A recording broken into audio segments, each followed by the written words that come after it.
Welcome, everybody. This is the beginning of the Elysian Conquest campaign. It is a Homebrew 5e with modifications, major modifications. Um, so we're missing one of our players, and I will be stepping in for him until he's able to make it for session 2. Fortunately, he had some situations that he was not able to get away from. All right, cadets. Not Birch, but Colton, yeah. So today, for you guys, is graduation day. You have spent the last 3 years in Ecclesian Naval Academy trying to make your way towards the officer's rank. You guys already passed through basic training and all that, but now you've passed your officer's um, education. So you cadets are being arranged in the grand courtyard in front of the palace. There are thousands of red and green uniforms all around, speckled with bronze regalia and emblems designating their military branch and earned rank.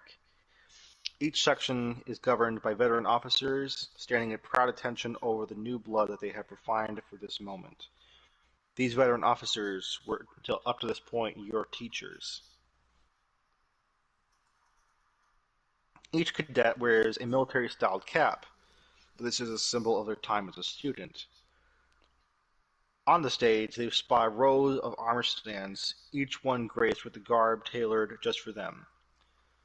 Scaled gambesons, overshadowed by carefully made brigandine armor which brandishes with the colors and sign of the Empire. Each bore a helmet and visor through which they knew they would witness horror for the sake of their home.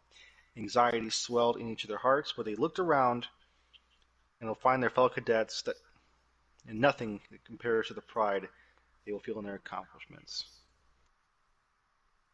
From the palace doors, up ahead of you, a parade caravan will come out, announcing the arrival of your illustrious ruler, who has taken time away from the war to grace you with his presence. Grand music marks the occasion for your rite of passage, and you can feel the drums are being beaten on so hard you can feel them in your chest. And it makes you wonder if it's the drums themselves or your own heartbeat.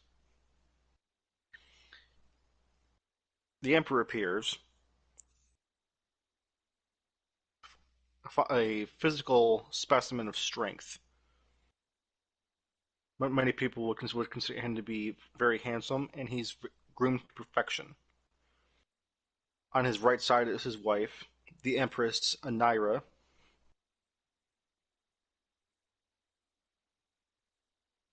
On his opposite side, his eldest son and his younger son. Oh, sorry. And in his wife's arms is their infant son as well. Next to his older son, however, is his wife and his child.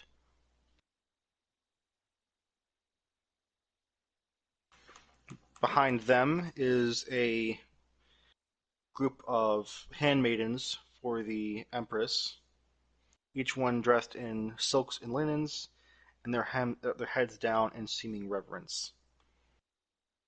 From the sides of the stage, the admirals, the generals, and high-ranking officers file across the stage in accordance with the military branch and rank. Grand Admiral Marjorie Elisins will appear on the stage next to the royal family. He's gonna bow to the Emperor, and the rest of the cadets will also bow in unison.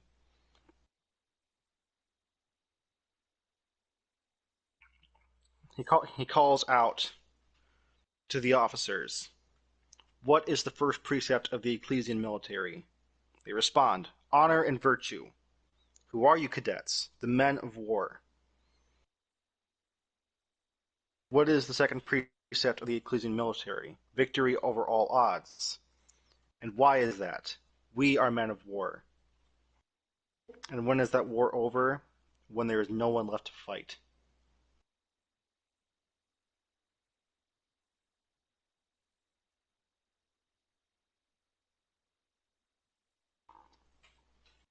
The admiral and magistrate of the academy will take to the podium, and he looks down upon all of you.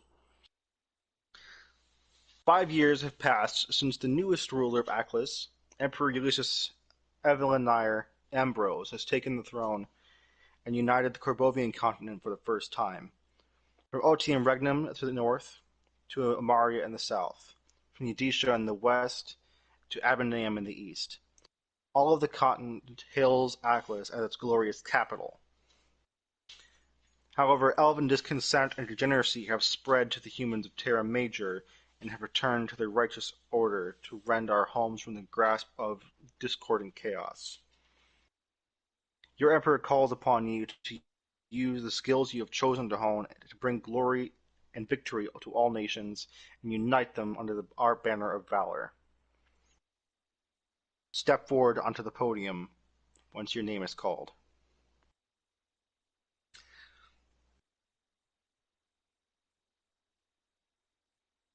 The Emperor, Ulysses, stands up. He has with him a scroll with names of all the cadets on it.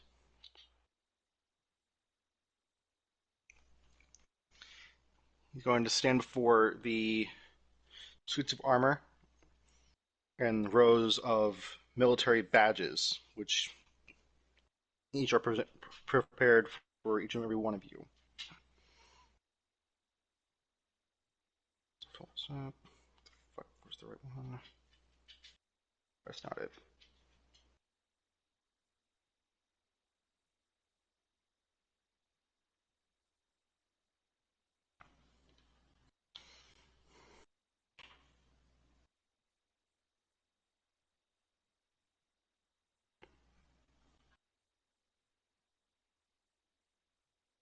Hang on.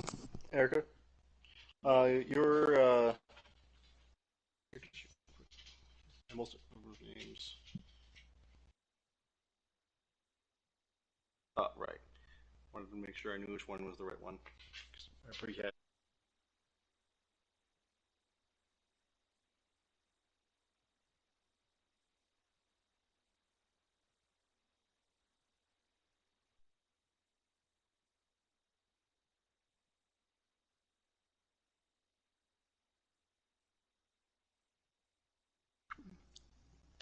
Alphabet.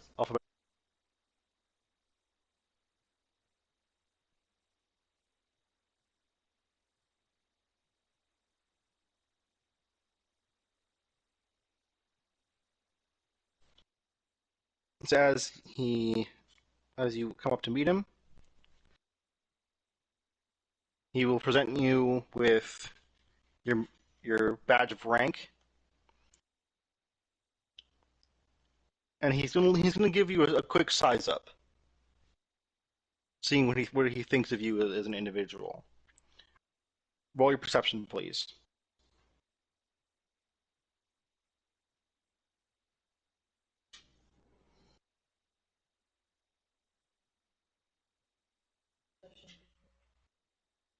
Just do 20.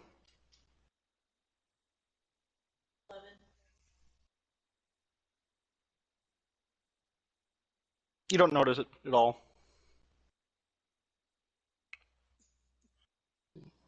So you pass on to the next side of the stage, where the attendants are helping you dress into your new suit of armor, and then you go back to the opposite side of the stage, awaiting your fellow cadets.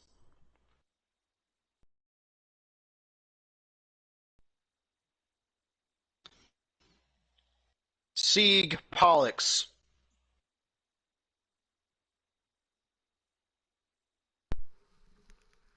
Um,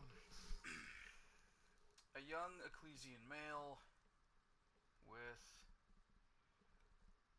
hair that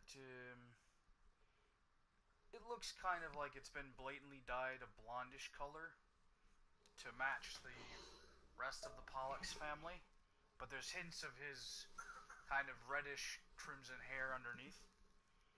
He is kind of short and spiky, like like Gohan. Um,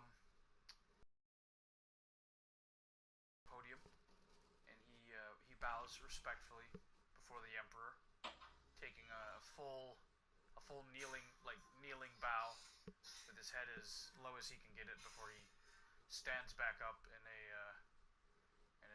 very proper noble posture, eagerly awaiting his certificates.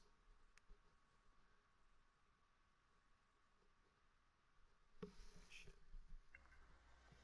Yeah, I'm unmuted. Did you hear me? Yep. It's a it's a pleasure to make acquaintance with Ananias's boy. I am sure you'll serve us well. He My hands you your greetings, my lord. hmm. He hands you your military badge, and just like with he did with Eris, he is sizing you up. Please roll perception.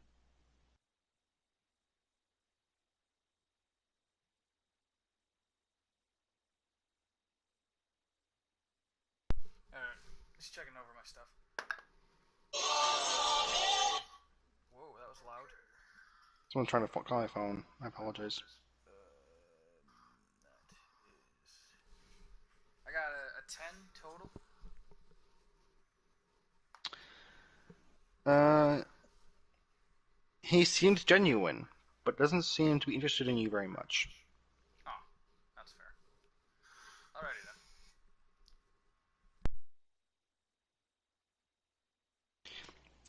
He looks at the sheet again after naming off, a few more names in between you. And of course, see you also go to the attendant to have your armor put on you, given your proper weapons and such. And he looks down the list and he just sees one name, and he kind of just chuckles. Vox.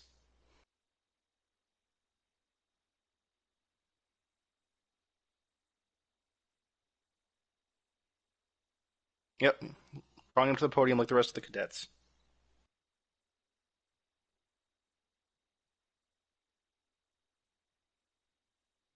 Ulysses.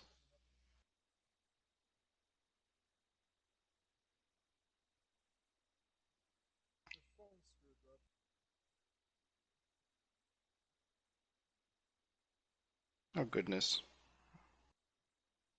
Never a live stream without some fuck ups. True. True.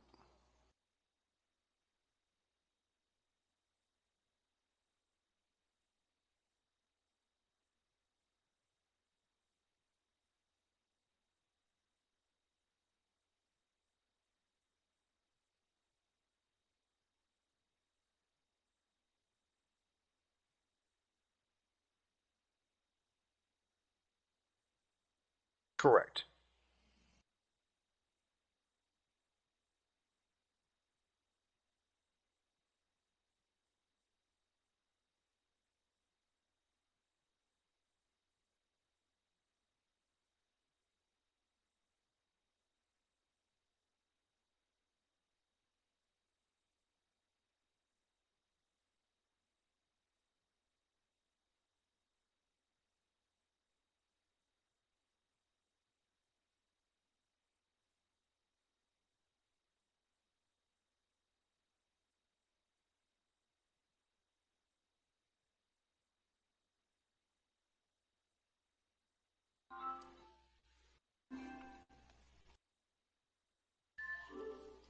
Dang it. We lost Anyone else here, Brandon. Brandon? Damn it. I was hoping it was just me. Ah, the glories of weather and internet. I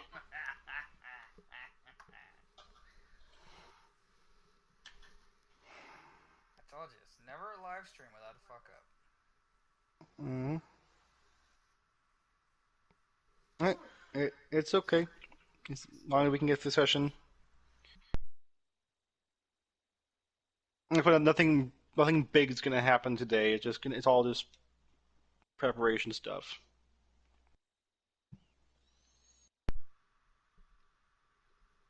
Right, just like kind of the prologue to the story. Yeah. It'll be alright. It's no biggie. Don't have anyone watching yet.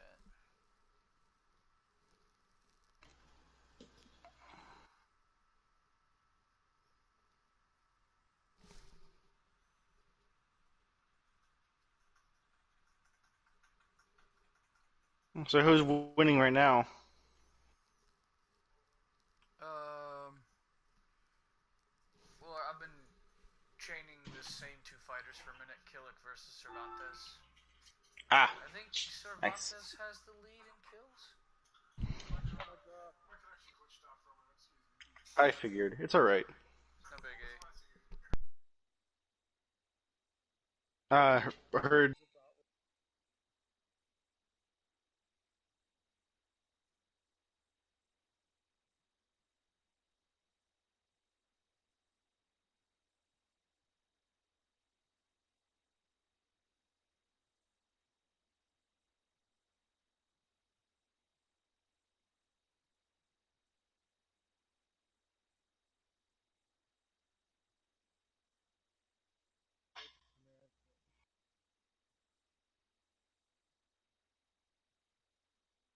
Welcome. I've heard of your reputation from some of the officers. I hope that you perform it as well in the field as you have in the academy. I very much look forward to seeing you move forward in your career. He offers you your badge of status, and he also, like the others, sizes you up. Give me a roll of perception.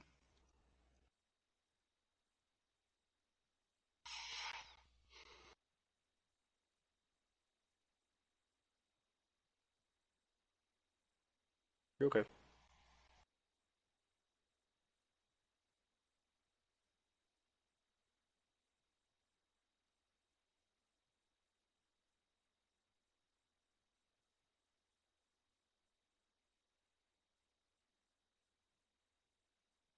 Okay.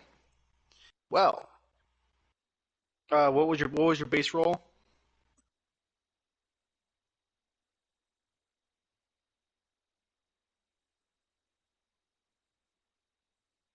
Um, no, that'd be a +2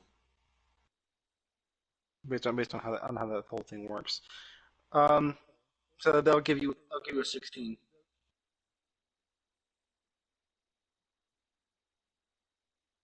Modified 20. Oh yeah, because right. So that. Oh, so you're the only one who got it. He's clearly assessing your value, and you're not sure in what way, but you suddenly feel very afraid.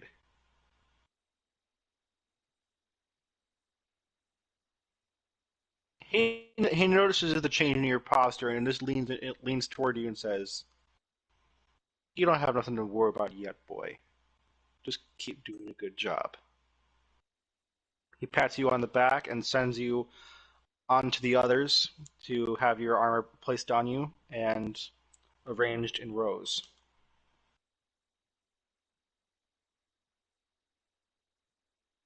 After all the cadets have now been given their rank as an officer, the emperor returns to his seat, raises his hand, and each of you are signaled to remove your cadet caps. Finally,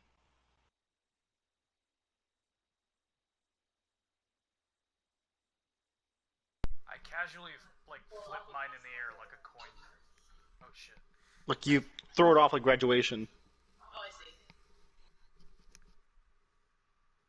Afterwards, you are passed by. Sorry, I worded that wrong. The heir prince, Prince Dorian, steps forward, and he is carrying a stack of letters. He is handing each one of them to you, one per each cadet. These are your deployment orders, he tells you. Each one of you open up your deployment orders while you're still there, as you were instructed to do beforehand. The three of you, as well as one other officer who is in the background, he's an ogreish elf.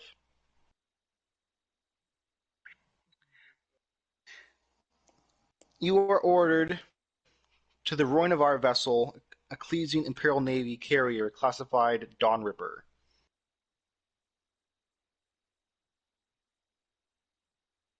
Mission details pending arrival at order location.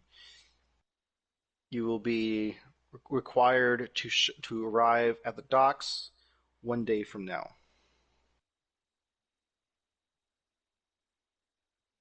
Yep, 1 24 hours.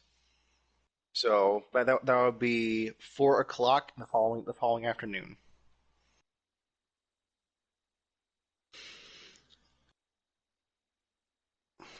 There's some fanfare for you guys.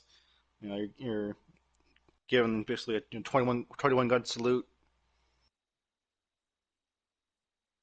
The emperor, has a few pleasant conversations with some of the higher ranked officers, pats and backs.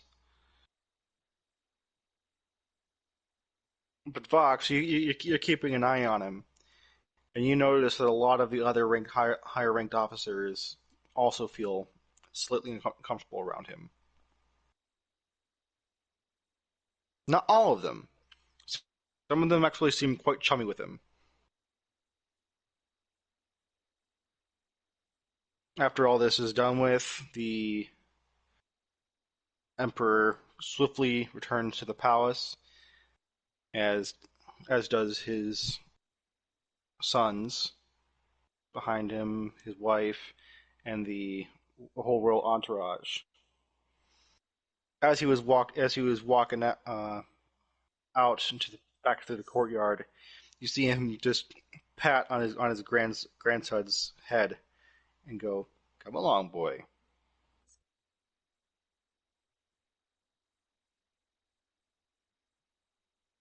Dorian quickly steps between his father and his own son, and is just eyeballing him.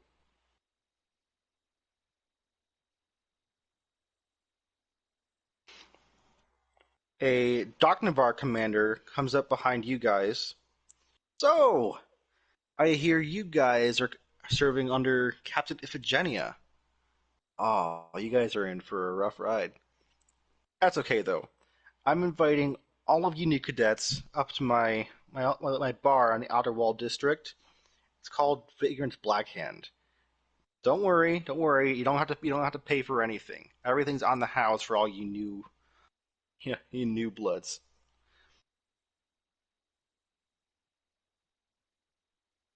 You can call me Deeslon. I hope to see you guys there.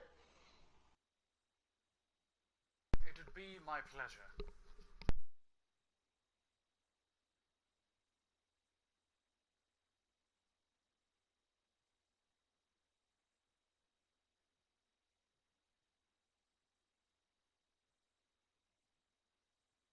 You can roll for it.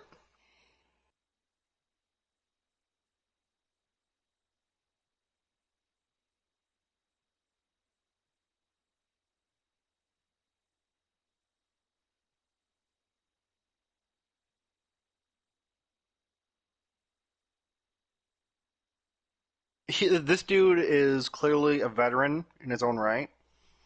He's about 25 some years old. He's got a few battle scars. This dude seems like he's seen some rough shit.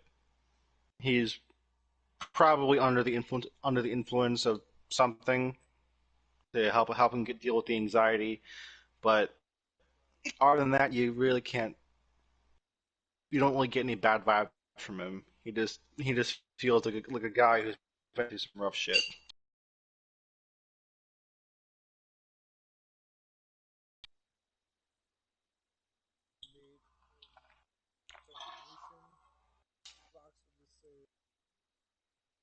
Ah, good, good, good.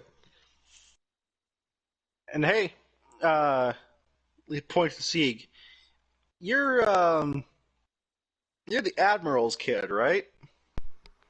Yes, Ah, you lucky punk. I hear he's gonna be on the same ship as you guys. I'm relieved. Being under my father's Yeah, command should grant me a greater boon. hmm, apparently there's some sort of special operation going on, and he's not leaving things to the captain, at least not in its entirety. I have no idea what that's about. I'm sure you guys will find out more once you get to the docks and all that. Just try not to piss the old man off, all right? You know, I get he's your adoptive father or whatnot, but you've never served under the guy, so trust me, he's a much different person when he's in the uniform. I would never, ever have the idea of angering him. Oh, good, good, good. He just kind of chuckles. Ah!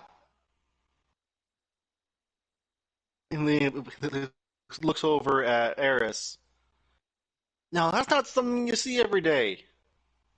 You know, I gotta say, I am really pleased to see, an elf fighting on our side for once. It's it's rough over there fighting against, you know.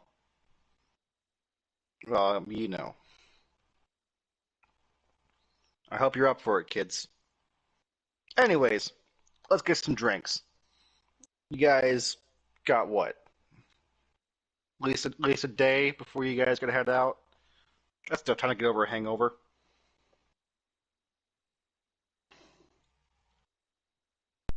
I intend to pursue much more fruitful endeavors than a simple hangover.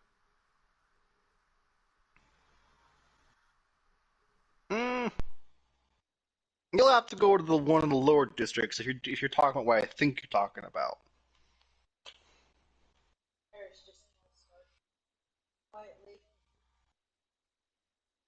Hey, she understands. All right, let's Sieg, go. Sieg I'll gives lead the way for you her guys. some side eye, like kind of like a glare.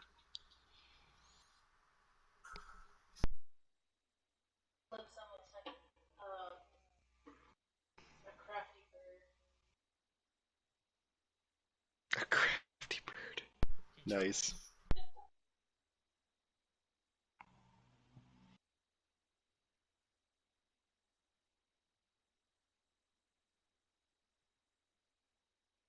So you guys make your way through the streets. You guys have seen most of these streets most of your life, except Sieg. I don't think you have, right? No. Sieg grew up in the Pollux family home and like they're like on their land. Besides the academy, he's never really been away from the Pollux homestead. All right, but the rest of you have been here for a decently long time, so let's give you guys a quick description of old Aklis before it was fucking obliterated many years later. So you guys are walking through the streets, and a lot of towering Gothic spires, a lot of bright colors, banners everywhere. It is a bustling town. There's soldiers of all type, on furlough. There's artisans. There's marketeers. There's bakeries. There's kids running around playing different varieties of games. And of course, you got the air vehicles going overhead. The rumble of the trains. But it's like the most potent smell is just the spices from the bakeries and the butcheries and the meat shops. It's all it turns into just one really a really comforting aroma. This is a place that you think this is a good place to be.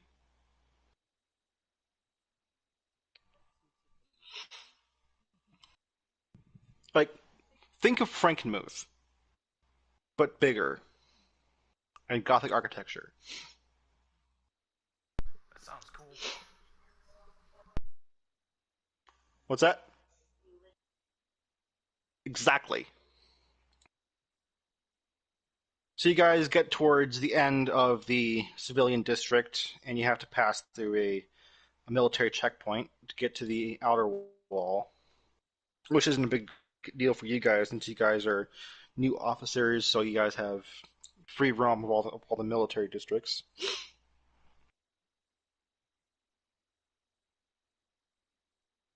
He brings you up on the inside of the outer wall, and there's a spiral staircase that goes up, and there is a balcony that just extends for probably a kilometer or so.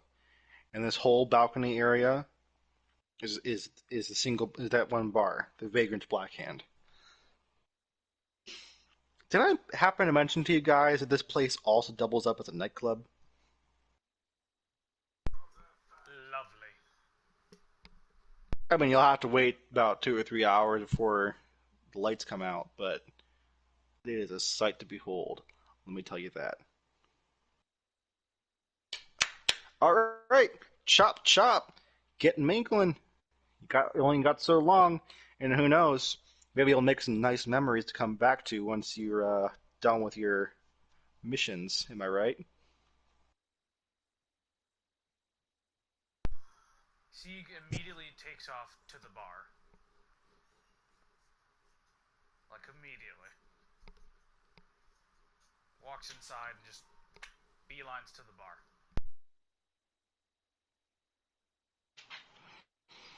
All right. What are the other two doing?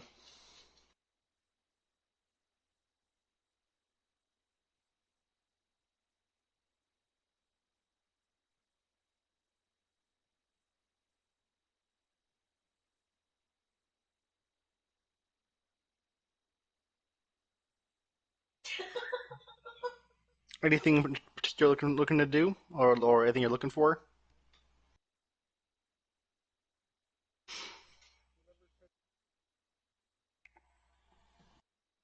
All right.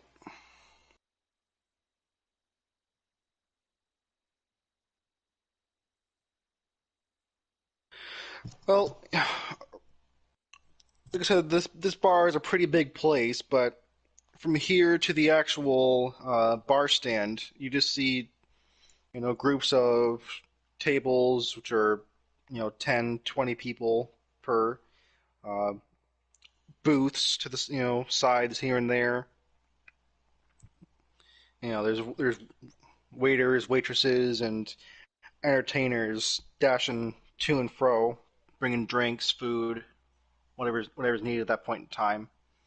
There's a couple minstrels who are playing some not ecclesian music. Actually, it sounds a little older to your ears. It does not sound like anything you've ever heard on Terra Major. So you make the assumption that it's probably something from the lower world.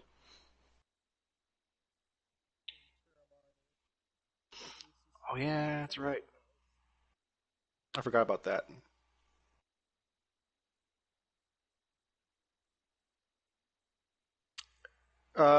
Roll for history.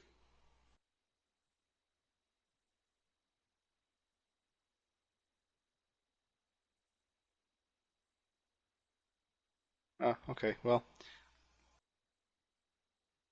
that is unfortunate.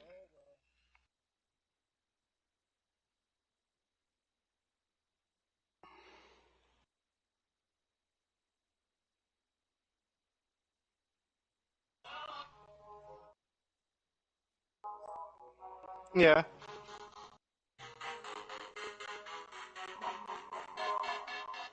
Hey, no! Hey, Mike! Mike, turn the music What? off. Yep. Yep. They're Turn that they're off. playing I'm poker not getting face. copyright claimed. Can't do that. I don't want to get copyright claims, so no, please don't. Fair enough. Thank you.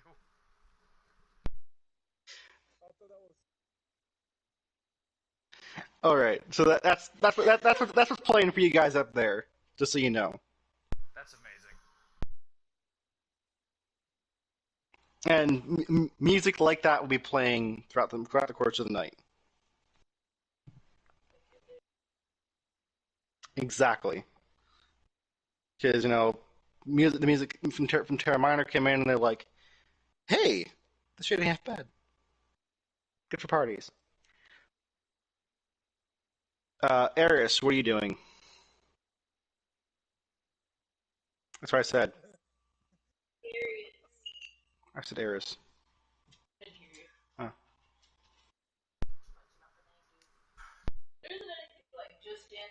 He's too Roman.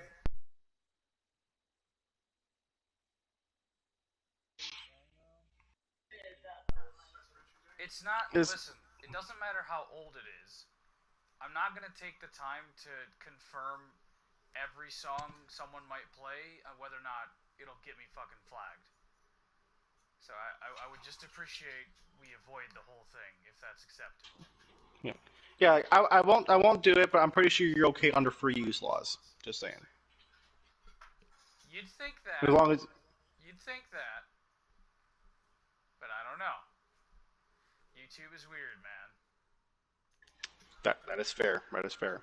Like I said, Listen, I but won't like, I won't do it again. I do apologize. well, no, it's like just play it quieter. I guess. I don't know. I don't know. Well, definitely don't have it as loud as you did. I couldn't hear anything you were saying for a minute. Oh, I wasn't saying anything. I was letting you hear it for a second. Gross.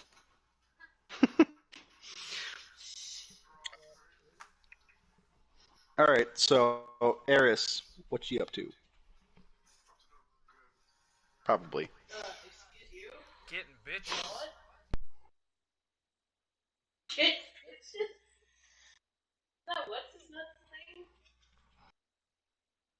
I mean, you are a bard. No, I'm saying like I'm saying out of character. That's what your character's doing.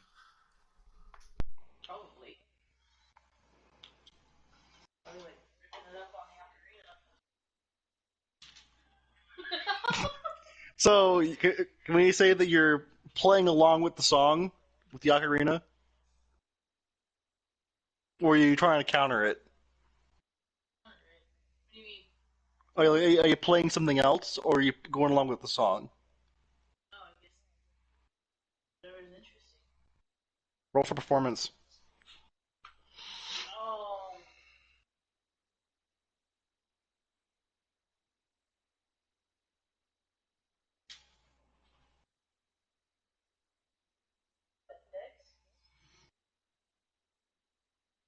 Yeah, they tell the DJ to shut the music off. They want to hear you instead. Hell yeah. Hell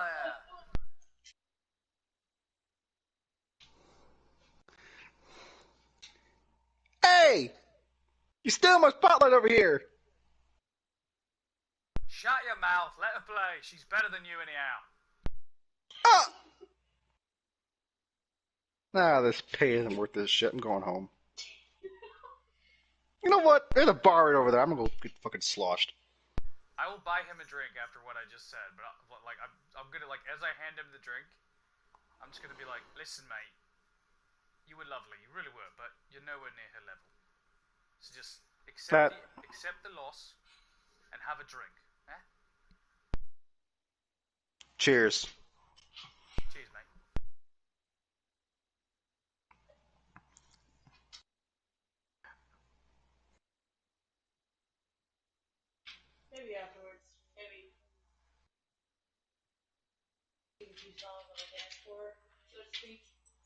Hmm. Fair, fair.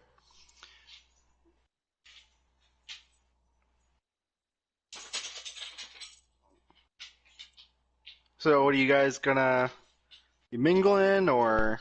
Yeah. Seek's gonna spend like. Oh, True. I didn't mean to talk over anyone. I'm sorry. Um, Seek's gonna spend like probably around 30, 40 minutes just talking to different people at the bar, different people walking around the club, and then I would like to make an investigation check. Go for it. Okay. What are you investigating for? Hot redheads in my area. And are they milfs?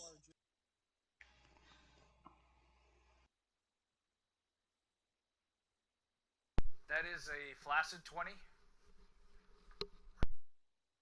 Soon to be.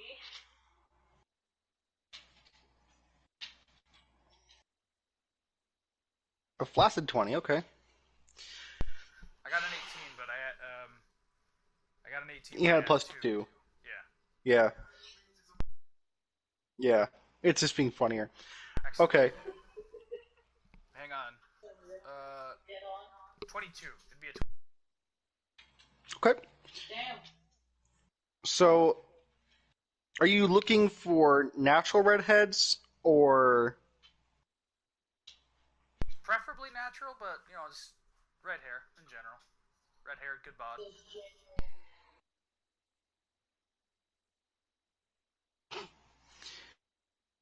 All right. Well, you do notice a couple of women who may or may not have been in the service of one in party gear.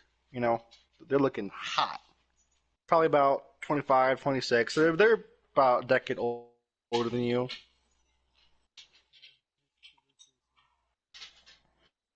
See? You can guess by the fact that they're those two most Ecclesians that they're probably from Amaria, possibly Udesha. Alrighty. Sieg, Sieg will take their age as part of a challenge,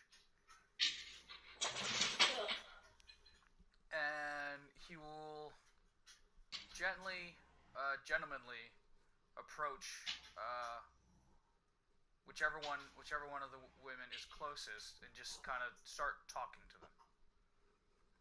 No flirting, just general conversation making.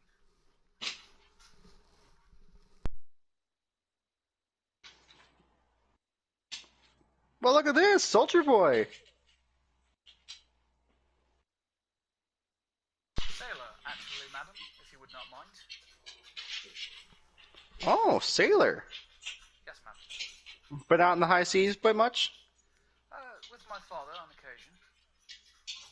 Hmm? Oh, I see. You're one of the new ones who just got in today. Yes, of course. Hmm. So I guess you're not too skilled at handling turbulent waves, huh?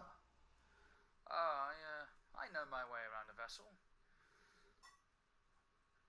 You must treat every ship with a care and grace that is deserving of a goddess. They are deserving of all amounts of respect and care that you can give them.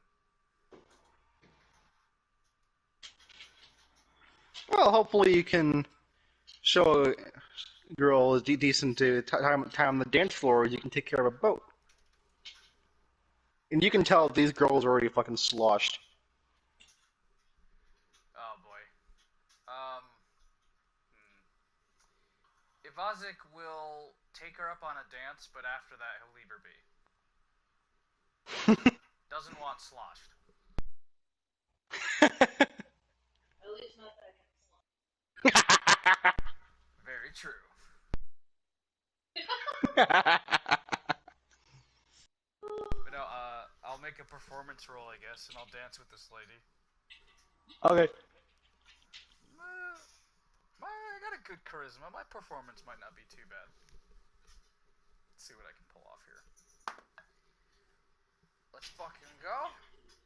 That's another flaccid 20. You do pretty damn good. Uh, Eris, also roll for your performance on the dance floor, since you're out in the same one.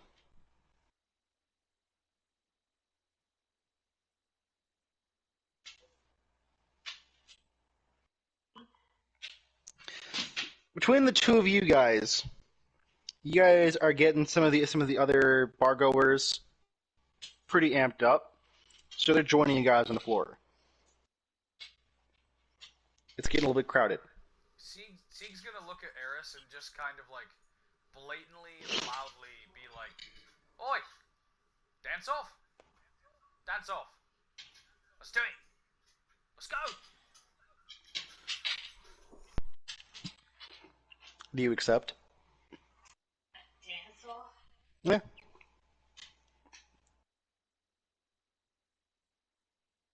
I suppose I can entertain the masses. And the request. I'm gonna make another dance check. All right. You hear one of the guys in the background of the dance floor. He turns to you, Eric. He goes, "Kick his ass, shorty!"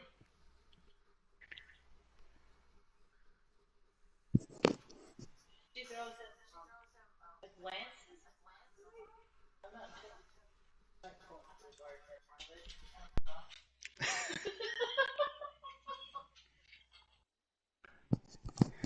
You hear him audibly call out, "I love when a lady gives me that look."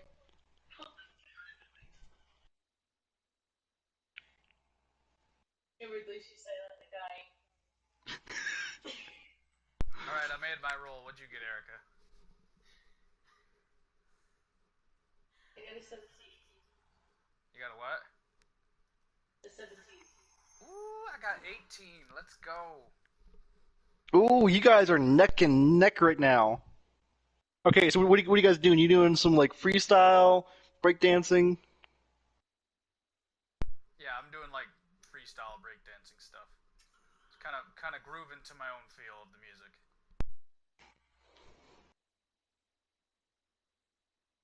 I'm not too sure. Like, would it be like the same stuff? Would it have to be the same style? No,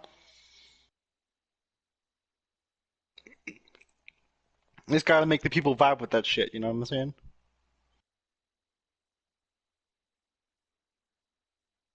Think, oh, kind of like White Chicks, but better. Ooh, white chicks. Now we're talking. Except in this case, it's like pale pink chicks, but okay.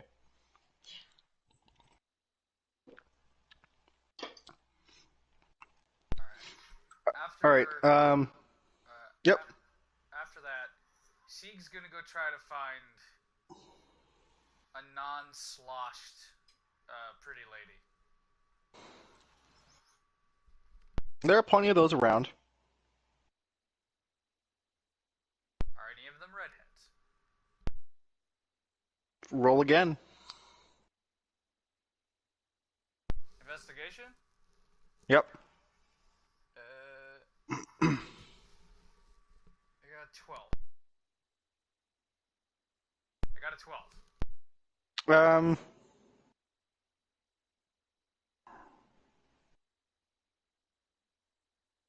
Is he a straight dude?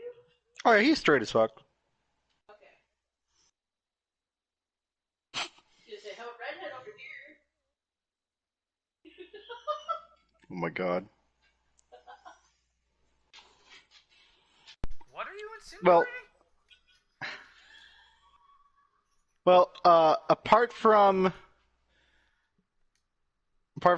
the other two, and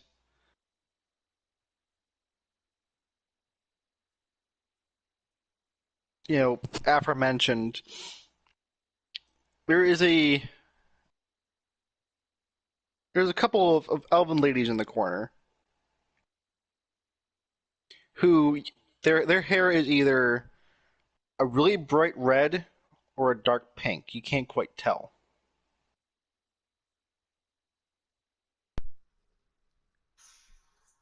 Sieg will. He'll go up to them, and he'll just try to be like, just normal, civil, approachable conversation. No flirting.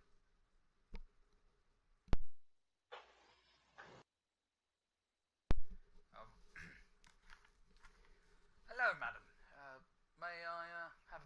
conversation.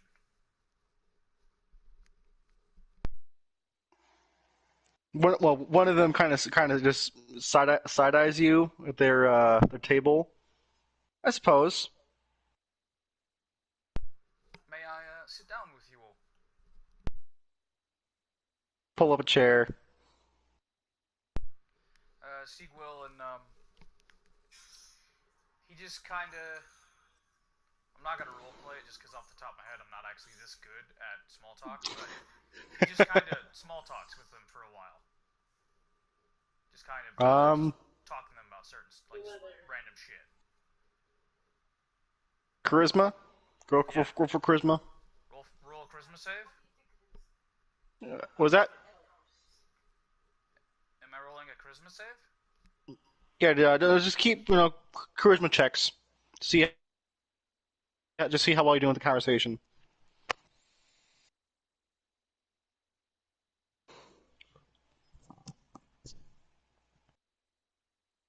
So that's another flaccid 20. Got a good buff to my charisma. You want me to roll again? This time perception. Okay, this time perception. Yeah, I got a decent thing with that. That's gonna be. That's a 15. Bless you. It's true, he did. He heard you. He heard you through the headset. All right. So you just made the DC. You can tell that the girl on the left, whose hair is starting to turn a slightly brighter color now. Her body language and the way she's talking to you are starting to seem like she's more amenable to you.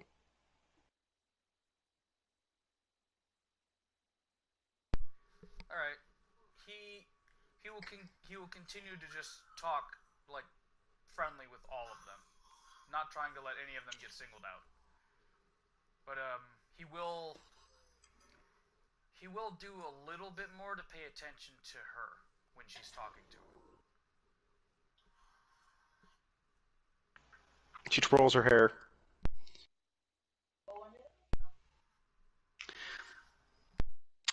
Vox, what are you doing, buddy?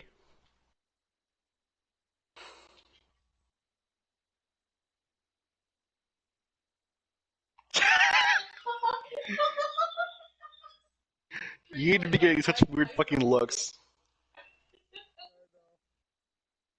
It's like this guy broken or something.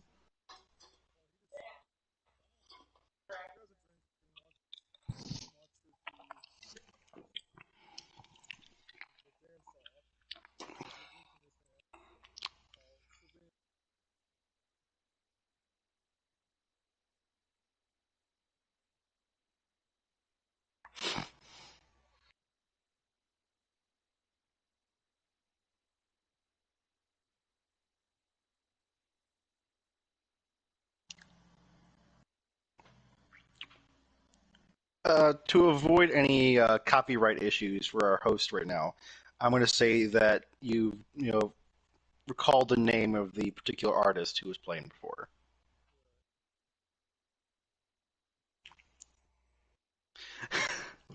All right. Um,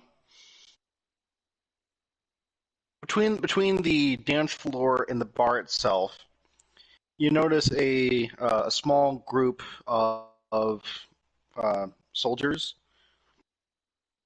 Roll perception for me to see if you can see which military unit they belong to.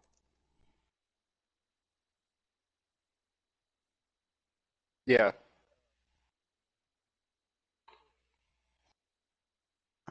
All right.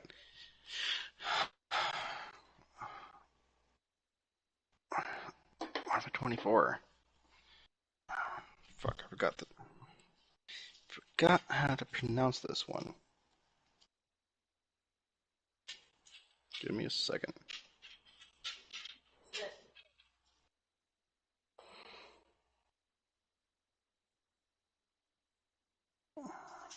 I can see it in my head. It's just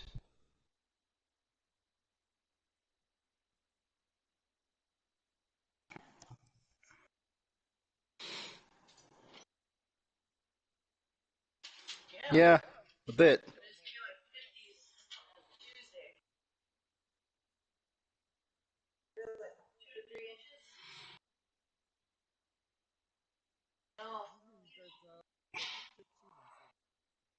Yeah, like I'm gonna yoga and Bruno, which is like south of us. I say a little bit more to the west. They got like 6 to 8 inches over there. All right, so these guys belong to the as Muxfla. These are the infantry forces of Aklis. They're kind of one of the lower levels of the Navar. They're not special forces, but they're still pretty well respected for their abilities in hand-to-hand combat. These guys appear to be kind of the equivalent of a lieutenant, and that rank is known as the Dignus.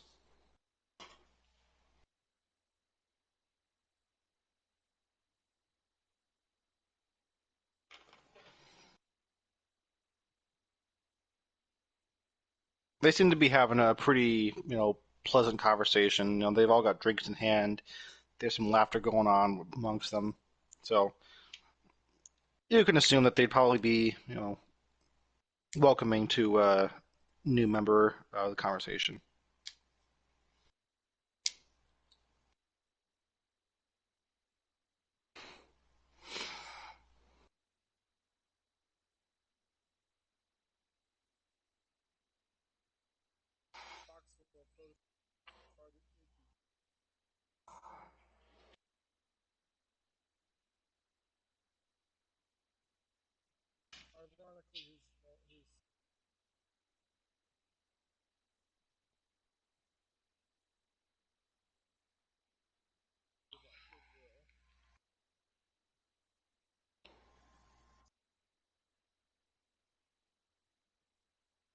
Hmm, I can work with that.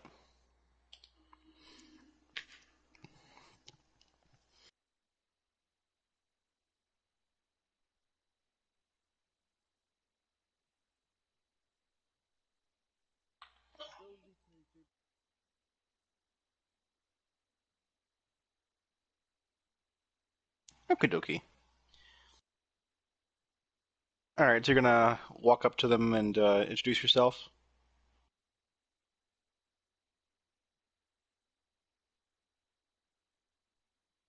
Do you want to role play it, or you just want to roll for you know charisma?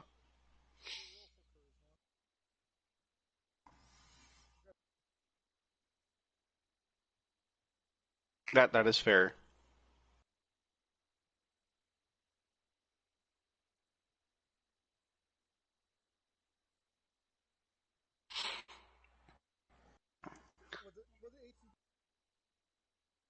That is enough. From for most of these interactions, I'm making your DCs anywhere from 15 to 16. So you guys are doing pretty good. They find you to be a charming new blood, which is basically the word for anyone who's just got out of the military school.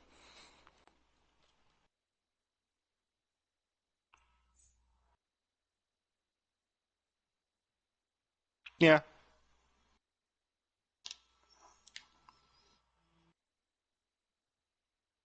Although one thing that sets all of you guys off about the term new blood is most of you have no idea where the term originated.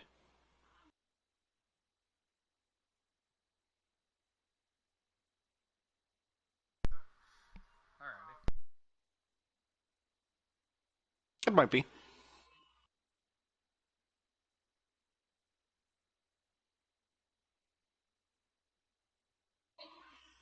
Out of game, Amy sucks at fighting Raphael. I know. And watching a man beat his adoptive daughter into the ground. I mean, something was like that.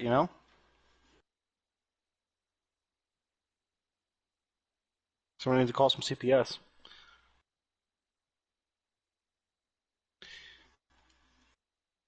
Anywho, so these guys they give you a few pointers and just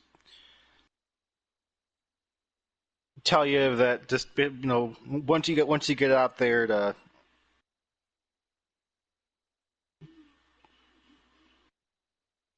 you know be ready to grow some thicker skin essentially.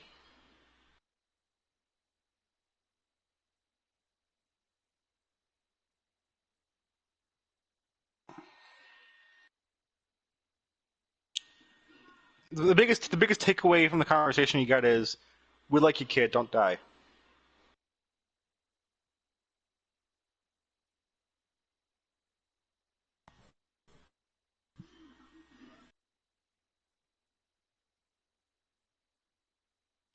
Um, possibly. Um, do you ask them about that? They tell you that it's not uncommon for different military units to work together, and there is a supposedly an upcoming mission where they're going to be setting setting a base camp with the Navy up somewhere along the coast of Pax Hydria.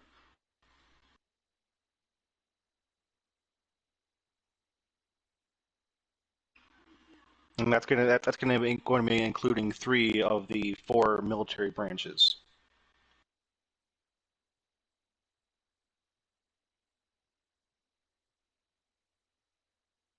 Basically, yeah, coordinated assault and all that. But they tell you it's like you didn't hear from me. If anyone asks me about it, I'm going to say you're talking out of your ass.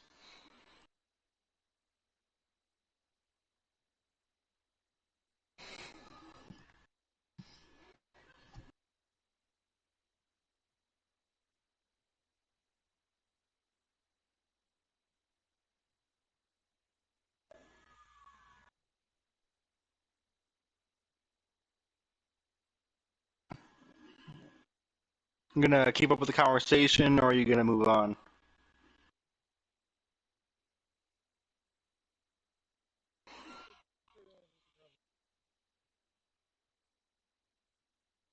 All right. What are you thinking about that? Eris, anything you want to do?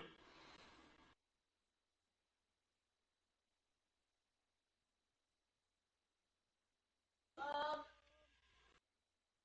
I don't think there's anything to gauge in this area, is there? Fans? Uh,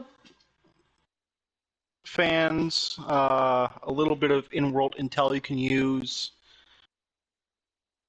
connections.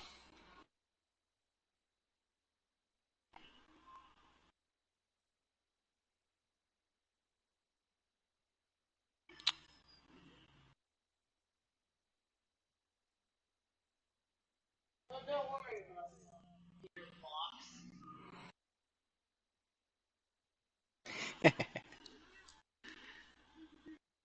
Oh man, wish our foreman was here.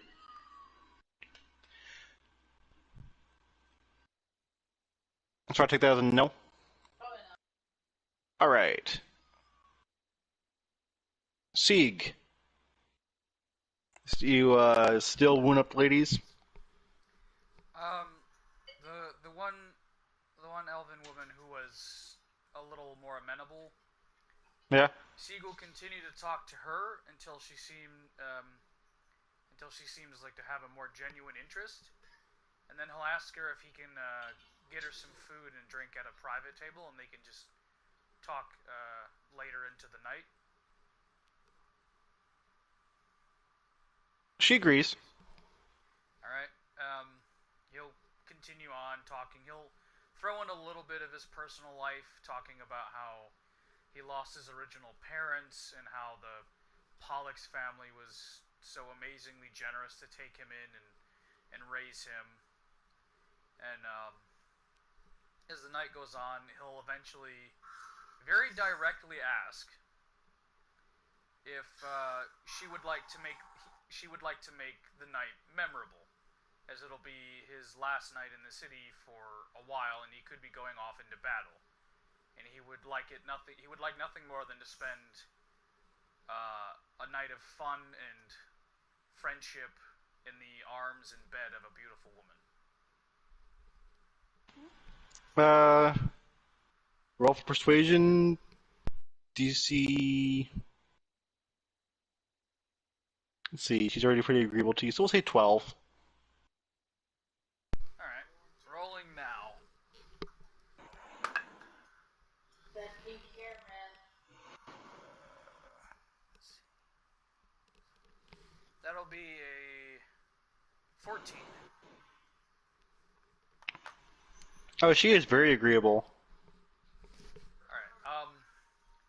Sieg will stress to her again that he's not looking for a relationship, just a night of fun and maybe a future friend with benefits type of situation. She doesn't care. Dope. He will go off into the night, and that's what he will spend the rest of his time doing. Roll for performance.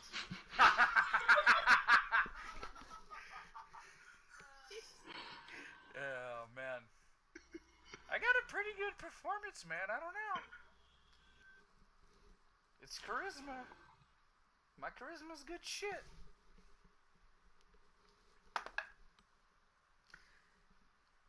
Natural 20, motherfucker. Hell yes. Well, for the first time in your life, you have discovered elves are squirters. I discovered what? Elves are squirters. Fucking glorious. After all that, you gets lost. Yep. And he lost the V card. Now all he's got to do is smoke and drink himself into death, and he'll be an adult. You know, that's not a bad first. Fuck no. Because elves don't transmit STDs, and they got stamina for days. Hell yeah. Hell yeah. She'll let you know where you can find her in the city if you're nearby again. Dope. Sounds like GTA 5. Before Sieg leaves, he asks if he can get a wholesome picture of her, not a lewd, like her standing in a pretty sundress in the morning sunlight or something. She agrees. Dope.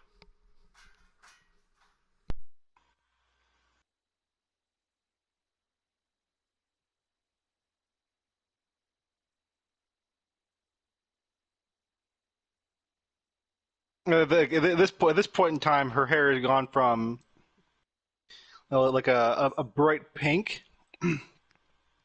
to like a sort of like brightish maroon color.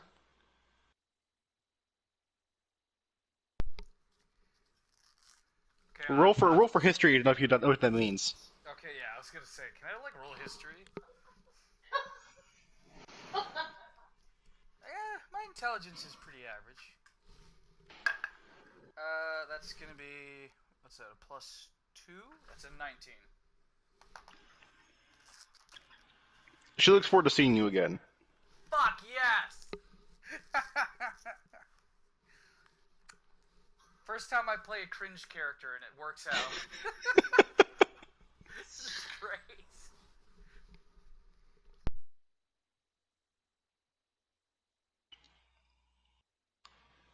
So, what do you guys do for the rest of the night?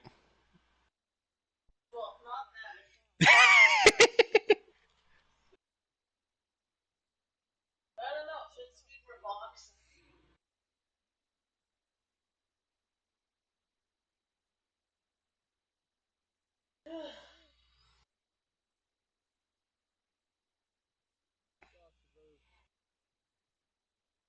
She's got that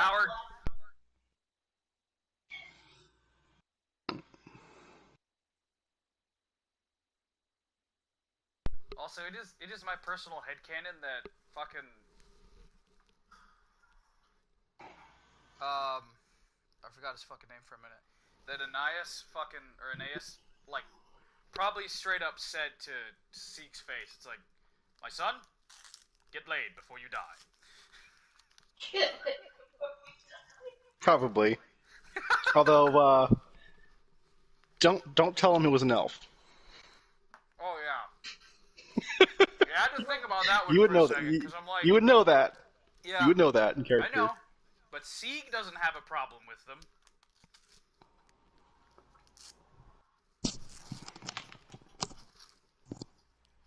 He'd probably kill you himself. It'll be all right. Nah, he would just zap your dick for a little bit. It'll be all right. Oh, good. All right. Well, since you guys have elected not to join in the night of debauchery that many other cadets have,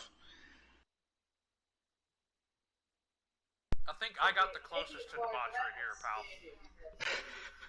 pal. what was that, Devin? I said I think I got the closest to debauchery, and I didn't really do that bad, like anything that bad. No, I'm saying some of the other cadets.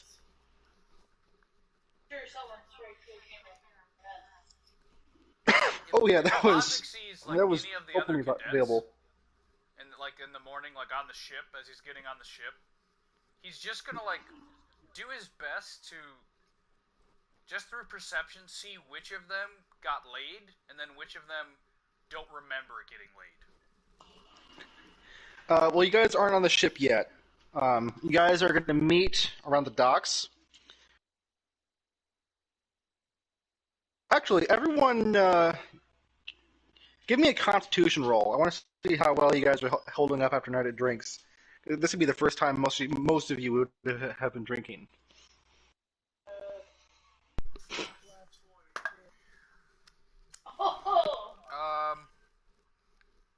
That'd be a 24 for me. Okay. So he didn't drink too much. He mainly just fucked. All right, so you guys are all good. Eris, roll perception when you see Sieg. You're the elf.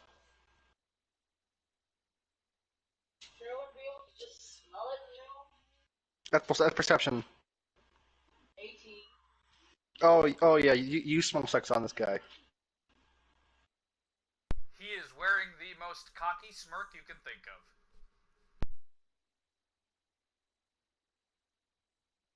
Just rolls her eyes and kind of laughs quietly, shaking her head. He puts up a fist to like you know, pound. I'm trying to think. What's it called? Knuckles? Yeah, give Little fist. knuckles. Yeah. I'm trying to think how to phrase that. Like he literally raises his hand and just waits expectantly. To who? Oh, Eris? Yeah. Oh. He was a knuckles. He was a bro fist. That's the word I was looking for. Bro fist. You do see one of your fellow cadets.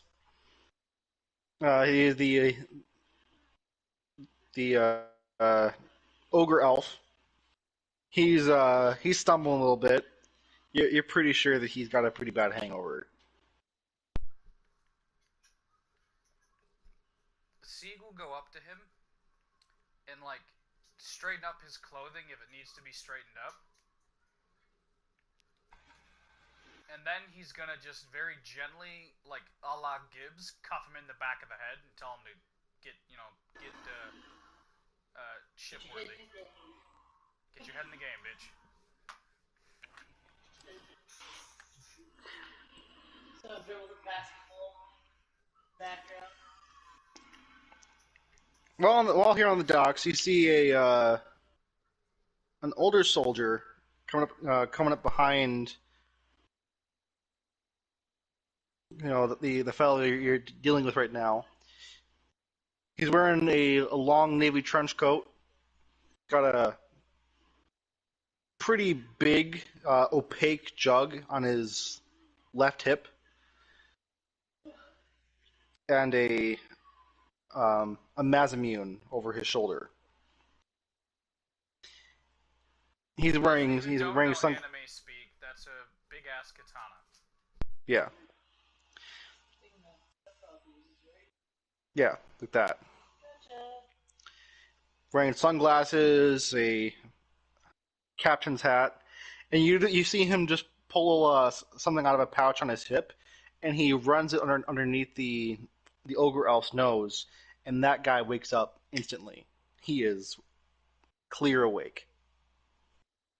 He gives him a couple of them. He goes, "Here, I have a feeling you're going to be needing these fairly often."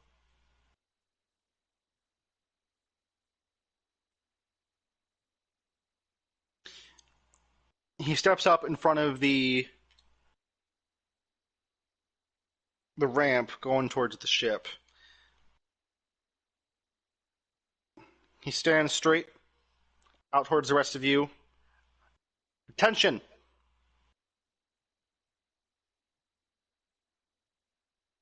Like attention on deck. Yep. Seagulls stand at attention immediately.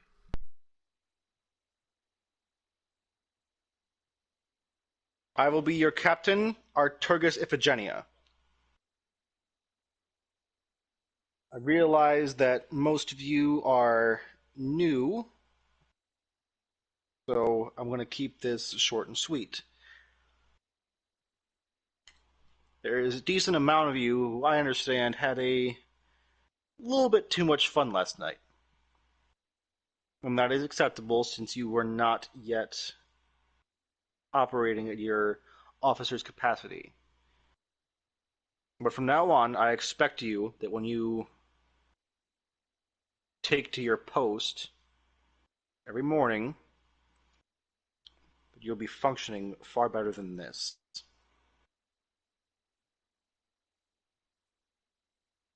He puts his fist over his mouth, and you hear a slight burp.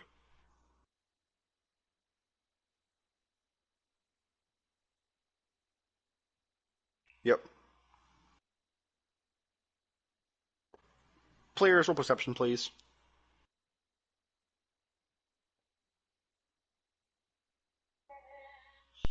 7. 15. All right. So Eris and Vox notice. He clearly has a hangover himself. Yep. Hey, what was the elf girl's name? Like, give me a first name. Let me see.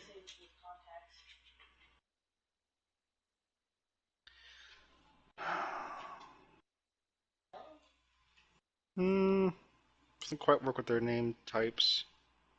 Oh, blue flower. No, wait. That's last names.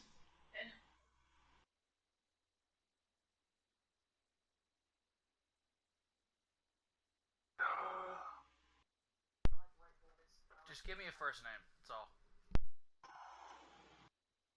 Maybe.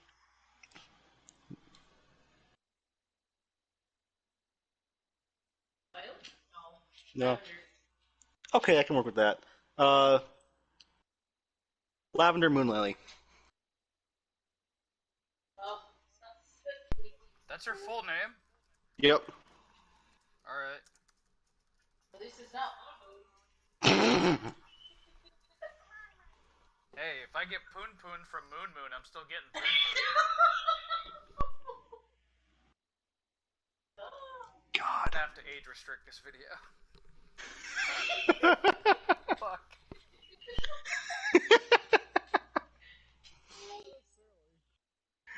We're talking about adult content. He's gonna have to.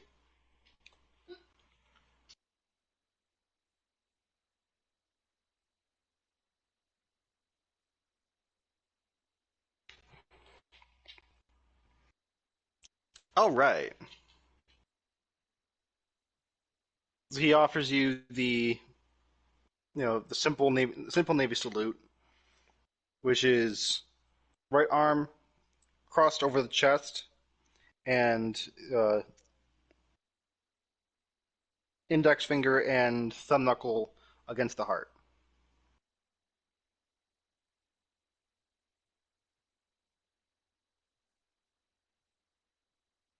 Ladies and gentlemen, we set sail at 1700 hours.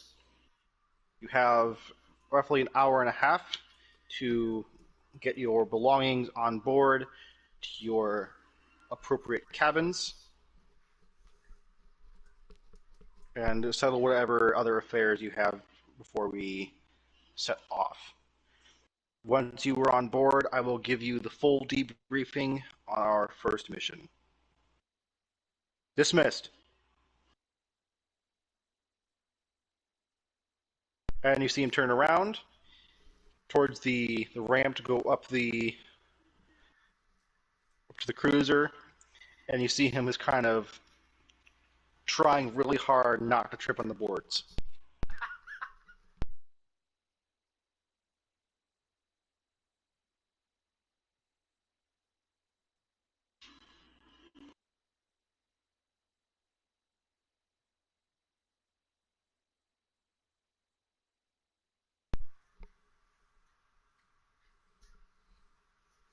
Um,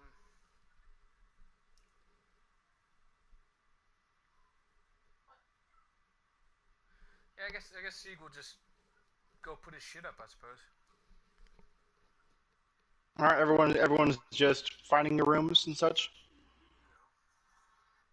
All right, please check the Discord for the ship map.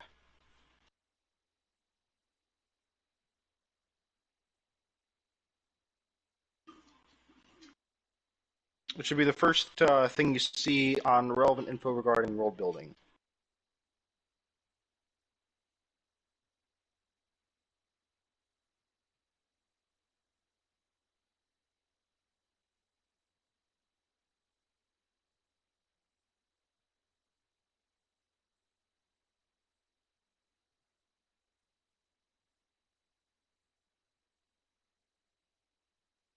Give me a second.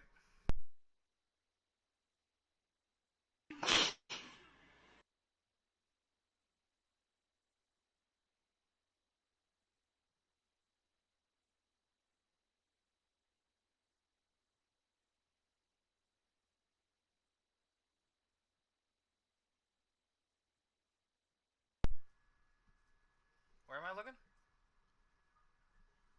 You're looking in the Elysian Conquest. Once you Right. go Oh, I to found it. I relevant found it. info. Okay. So you'll see that at the front of the ship, there is the deployment deck. Directly behind it are the galley, the main barracks. Next to the barracks are the showers. Next to the showers, you'll see the officers' quarters. So all of the officers will be sharing the same main room. So the four of you will have beds side by side, a bit of a lounge, a small drinking area for those of you who when you're off duty. Off of there's a small library for references. Next to that's an armory. I didn't really put that in there pretty well. Beyond that, there's the sparring room, the firing range, and then the two rooms above that belong to the captain and the admiral. At the far end of the map is a separated room that's it's a solid wall that officers and such can't get in there through the inside of the ship. That's the Reaver pens. And So don't all you go in hear through there. those walls. Yeah, don't go in there. All you hear on the other side is just growling.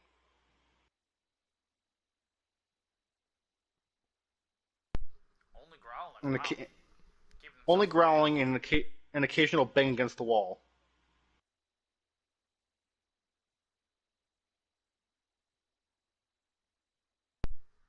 after C gets his stuff set up in the room, he's gonna. Do we need our weapons on us right now? You are officers. You should always have your weapons on you. Okay. I mean, like, do I have the rifle on my back and shit? Yes. Okay. So, um, Sieg's just gonna kind of chill out in the commons area until more soldiers and other people kind of start walking in there. And when there's enough people, he's gonna like set his rifle onto the side of the piano, and he's gonna start playing at the keys a little bit, getting the rhythm of it uh, till he finds the a melody he's wanting to just start playing. Okay. Gonna try and roll for performance, or are you still just playing around? He's playing around with it, but he's not trying to sound bad. So I'll roll performance. Okay. He's actively trying to sound like he knows what he's doing.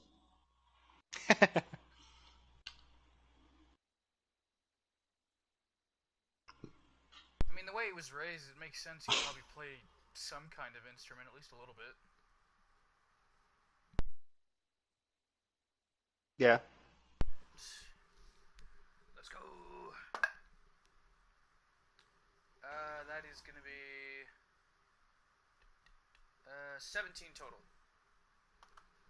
I gotta. Okay. Yeah. Yeah, 13 So you don't. You sound halfway good, and you can see that you know the non-officers coming in, they got a little bit of pep in their step.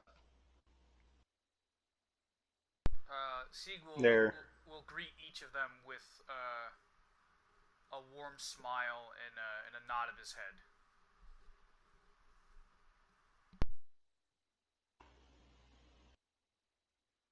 so there's just so you know, just like with you officers, there's a decent mix of men and women. There's a apart from the two officers, which is Eris and the ogre guy. Those two are both elves. You guys would know that. There's a couple other elves who were in the ranks. Uh, Based on what you know, roll history to see if you can tell what kind they are.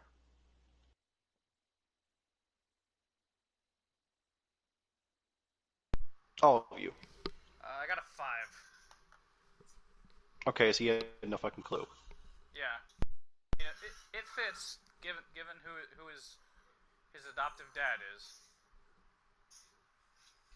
Yeah.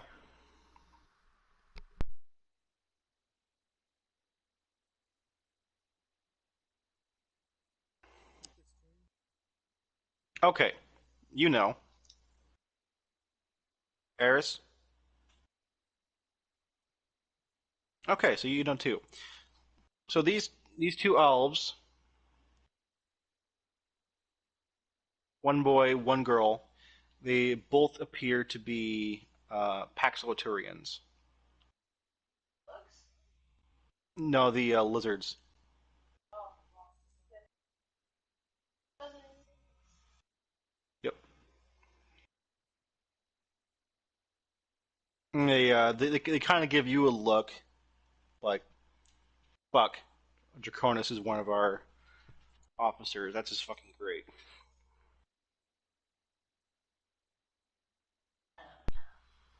Is What I call what?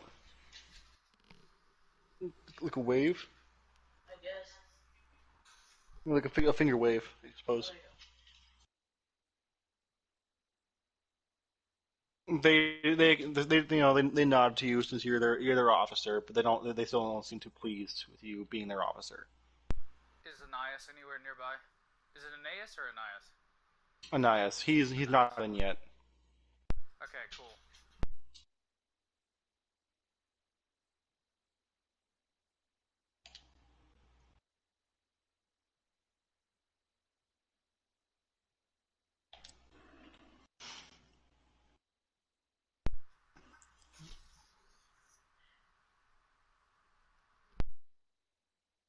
Before we hit the next segment, anything you guys want to do? Uh, Sieg will, after a little bit of like finishing the little melodies, kind of just playing for himself, he'll step away from it, put his rifle back over his shoulder, and he'll start mingling with the soldiers, trying to create a rapport with all of them.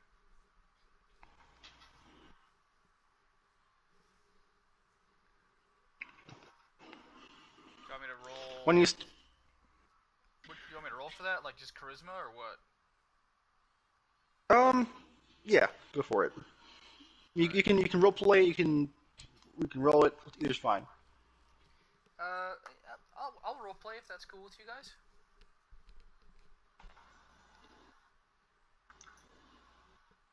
I don't hear any objections. All right. Sieg will go up to the ones that look probably any normal soldiers that look older than him, because if he's a younger officer, he doesn't want a sort of like conflict of age to get in the way of shit. So he's gonna go up to them first and just introduce himself. Hello, gents. My name is Siegmund Grisha Pollux. It's wonderful to meet you. I hope that in battle together we can have the required trust and camaraderie and maybe even friendship that we need to survive. Might I know your names? So when you step up to them, they stand at attention, obvious salute, and He'll salute the back. first three would be You don't need to give me their actual names. It's fine. oh, I figured I probably have their names out anyways. Se- uh, Cedrin Def,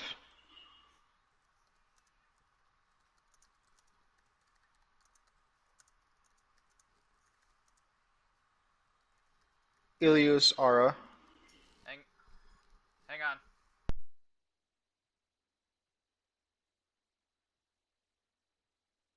Say the first name for me again. Cedrin Def, Okay, next one. Ilius Ara,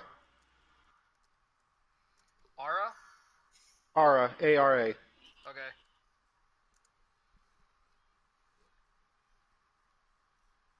Next one.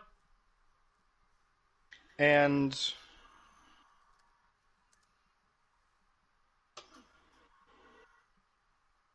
Ellis Norva.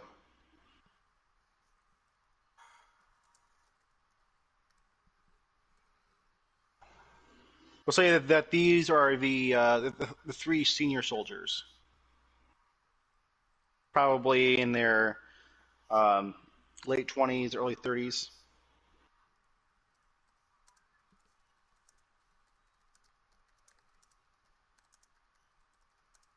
Okay.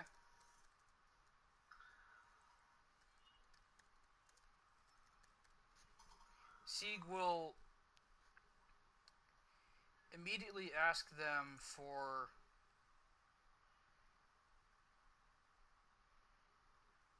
like any advice to keeping good spirits with not only them but other soldiers who might be unwilling to follow a younger officer.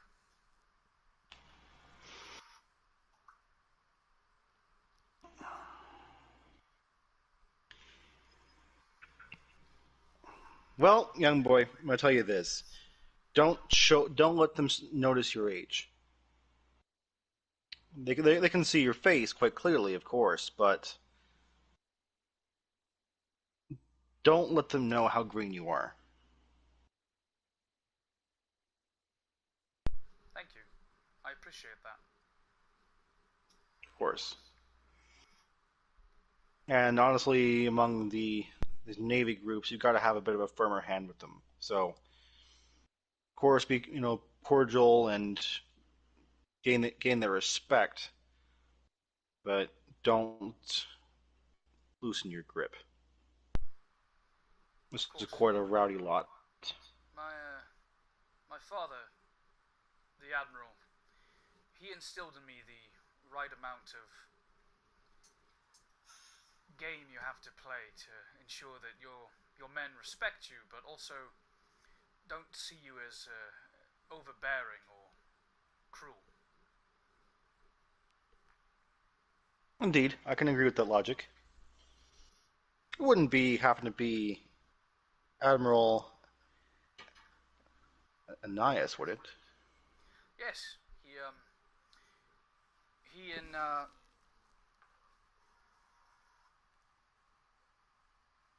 trying to remember her name. I'm sorry. What's his wife's name again? Celia, I believe. Yeah, And I'll just say his wife. He and his wife took me in when I was very young. They've raised me since I was old enough to walk, basically.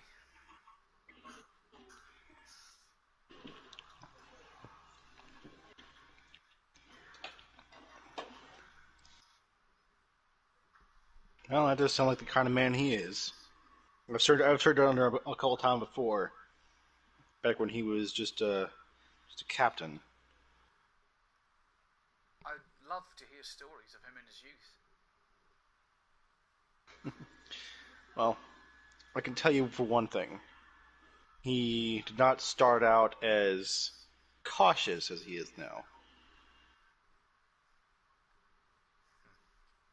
He used to get himself It's a into a bright future. lot of trouble.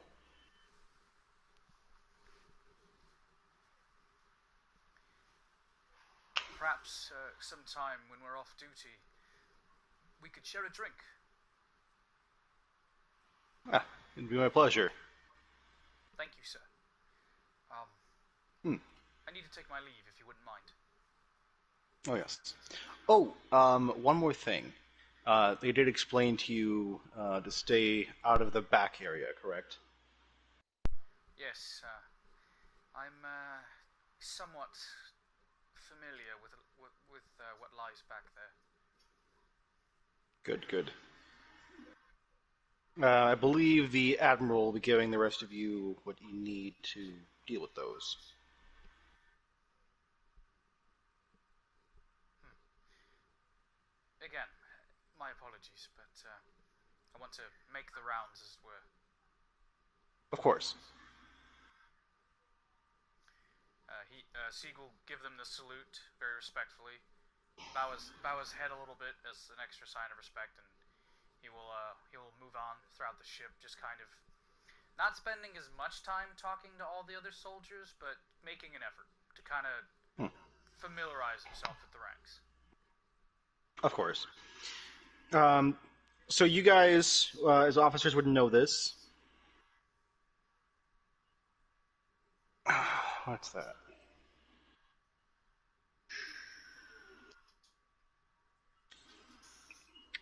There are 80 non-officers on board, just standard Navy. Each of you are responsible for 20 of them. Okay. This is a smaller vessel, but it does pack quite a punch. This is more of a stealth strike craft. Are these Marines or With sailors? these are sailors. Uh, some of them are basically SEALs. Each of you would have about five special force uh, soldiers on board for each of your groups. All right.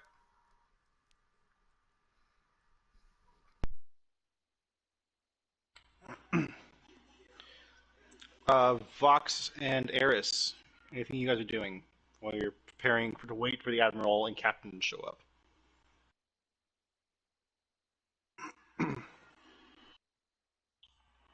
Okay.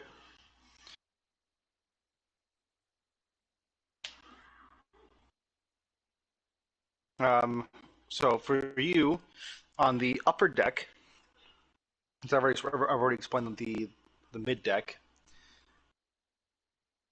there are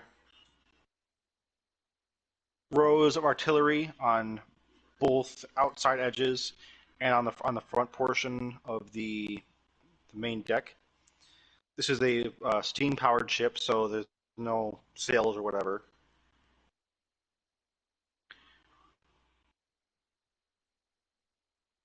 Those artillery cannons are all railguns, so no black powder or anything. The only wet thing that gets put inside of the barrel when you're getting ready to fire is just a long, sharp steel rod.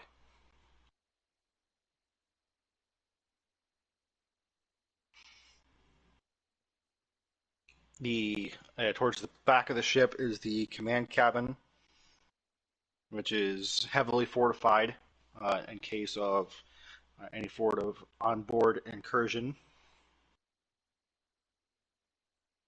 There are a few weapons racks toward the center of the deck in case someone does not have their weapon on hand or they need something else.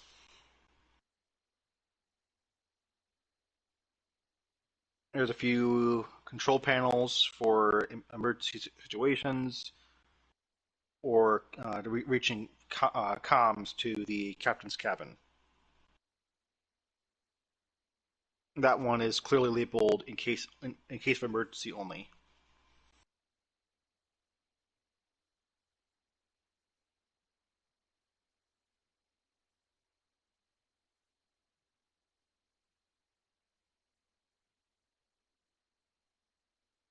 Eris, I assume you're doing the same thing?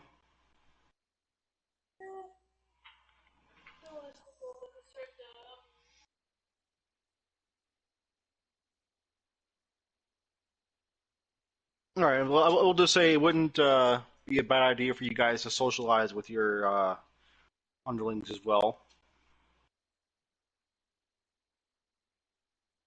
unless you want to maintain that mysterious officer aesthetic.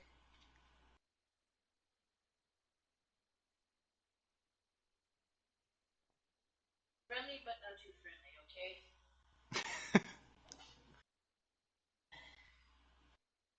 Okie dokie. So what I've been doing.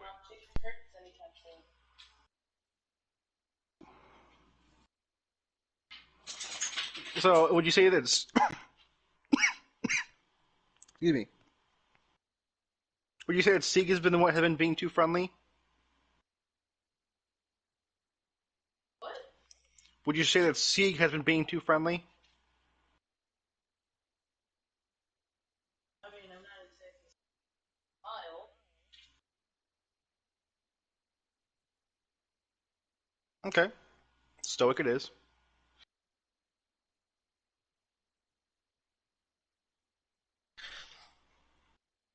I guess both of you roll for charisma to see how well they're handling you. Nice.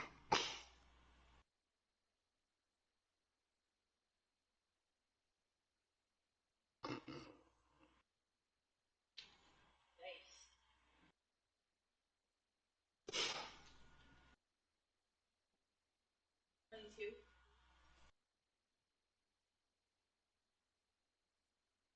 You are very well received.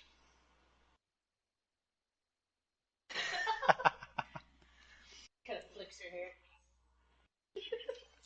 Oh yeah, still got it. Okay.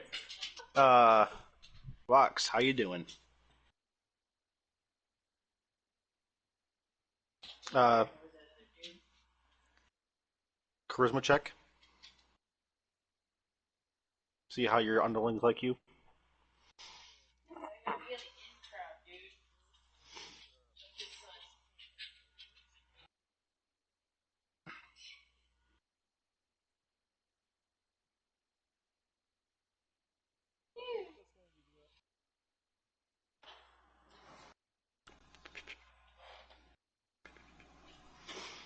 dude.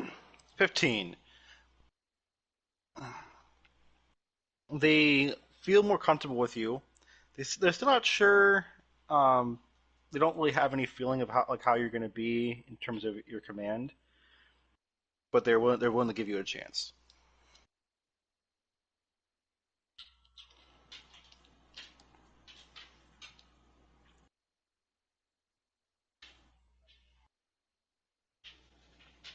Aries, can you still hear us?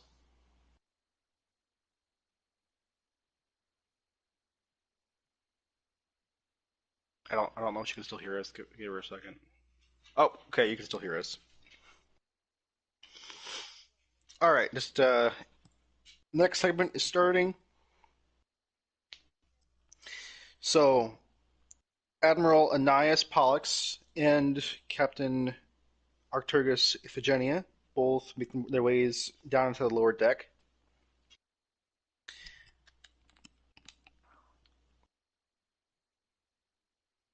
Officers, would you mind meeting us back in the sparring room, please? Kick some ass. Thank you.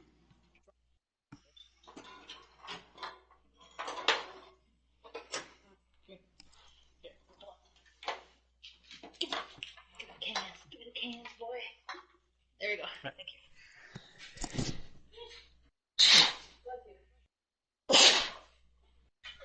Thank you. Have mercy. My tongue. Is it just the edge? No, right in the middle. Molars. Ow. So, officers, are you gonna acquiesce and join in the sparring room? As long as we don't mention Fight Club, we're good.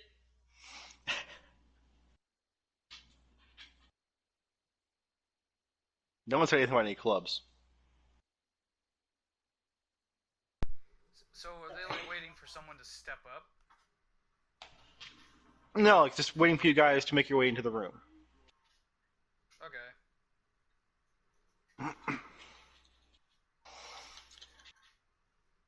Gentlemen, I'll make this quick for you.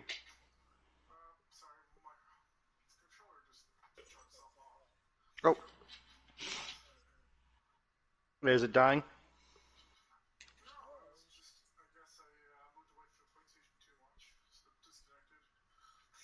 Oh yeah, that'll happen. It's about 20-foot range.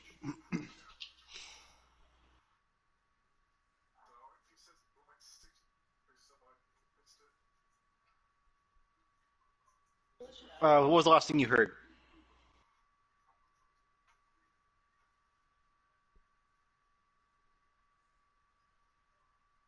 bro? What was the last thing you heard?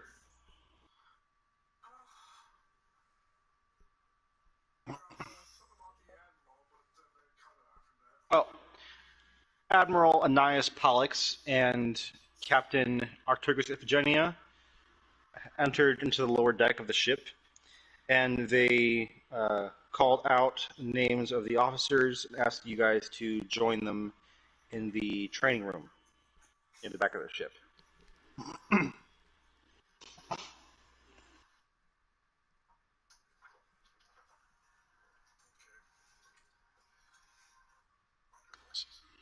So when you guys get back there, um, Arcturgus he puts his shoulder on the his hand on the shoulder of the um, ogre elf officer. I don't remember what his name is because Colton never sent me the character sheet for the updated version. I know what he is. He's never given me the name of the character, so I'm just saying ogre elf for now. We'll call him Wood.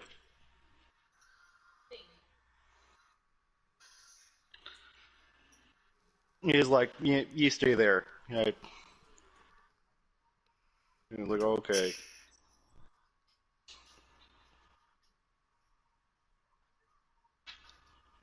The admiral steps forward.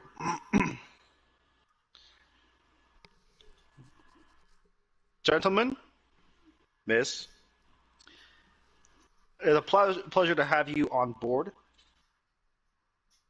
Now that the six of us have gathered, I can give you the first briefing on what the mission will be. Well, first mission.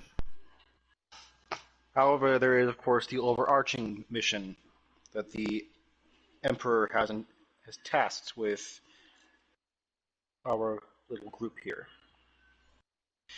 We will not be a military force in traditional aspect. We will assist with other operations from time to time, but our primary objective, however, is to, how to say, acquire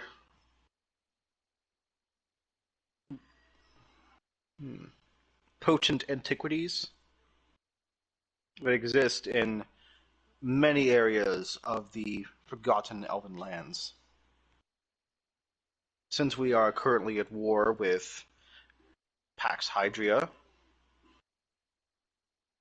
parts of Laterix, Lux Magni, and none other than the illustrious Draconia. The first target to be completed in terms of the conquest will be Pax Hydria itself, as it will give us a direct route to Militicia and Silvastria. In Militicia, we do have allies, namely its king.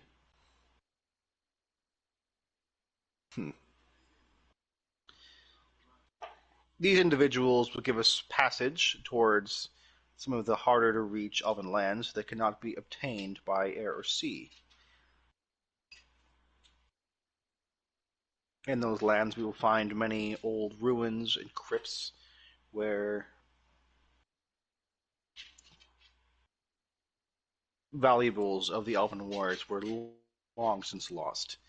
In those, we hope to find hints or special, as I said, antiquities that will assist us to end this war far more swiftly and with a greatly reduced loss of life.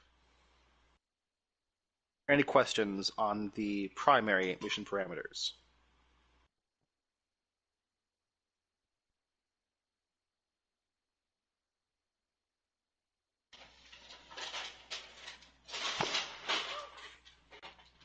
Anyone?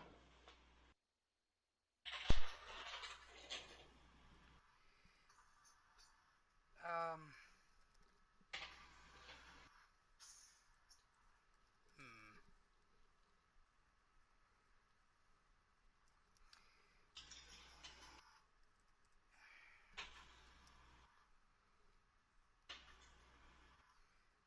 I guess.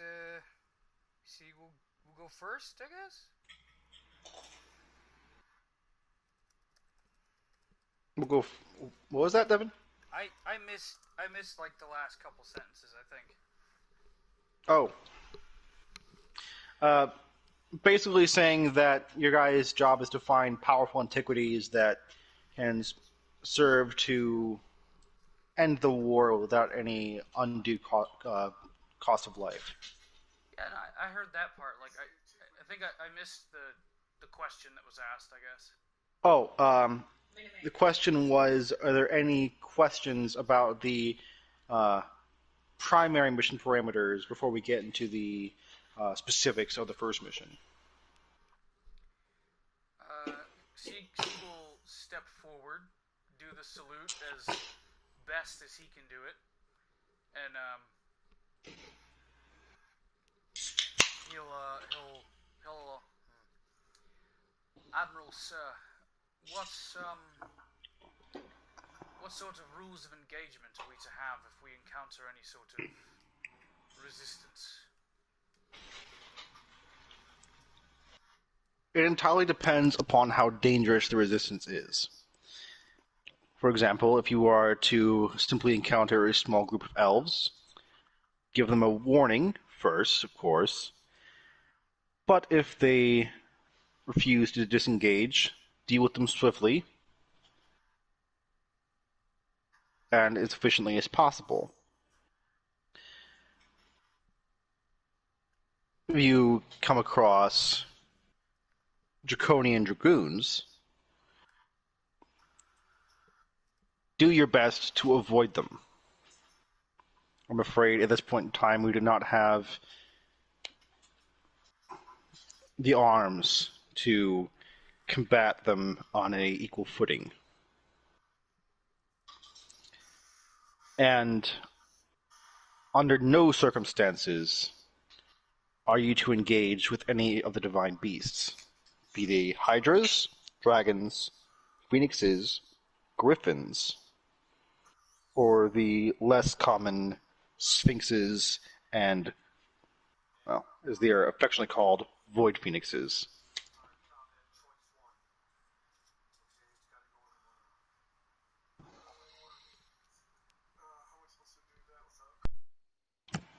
Brother, please mute yourself.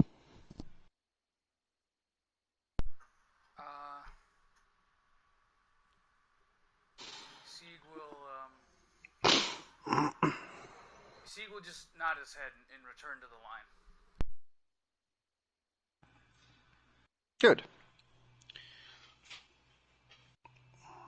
And I understand if many of you will be against this, but if any do happen to get in the way, civilians are a non-matter.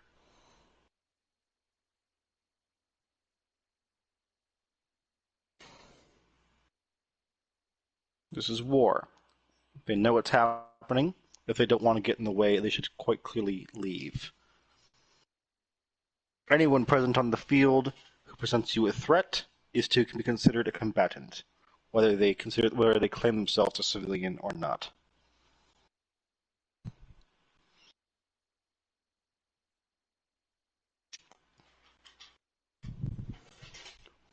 And I do mean anyone.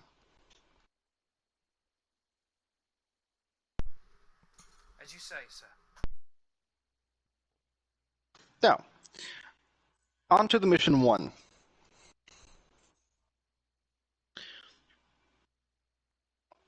We'll be setting down along the far eastern coast of Pax Hydria, where we'll be working with the infantry and air units to solidify a base of operations, as our previous ones were taken out by draconian forces.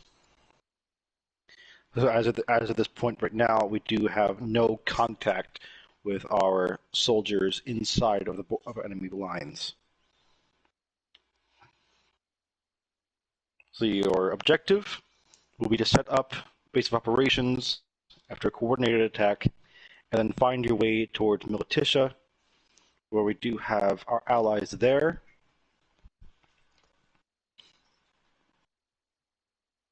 And, well, Captain, I believe you do have more details on this matter. Yes, sir.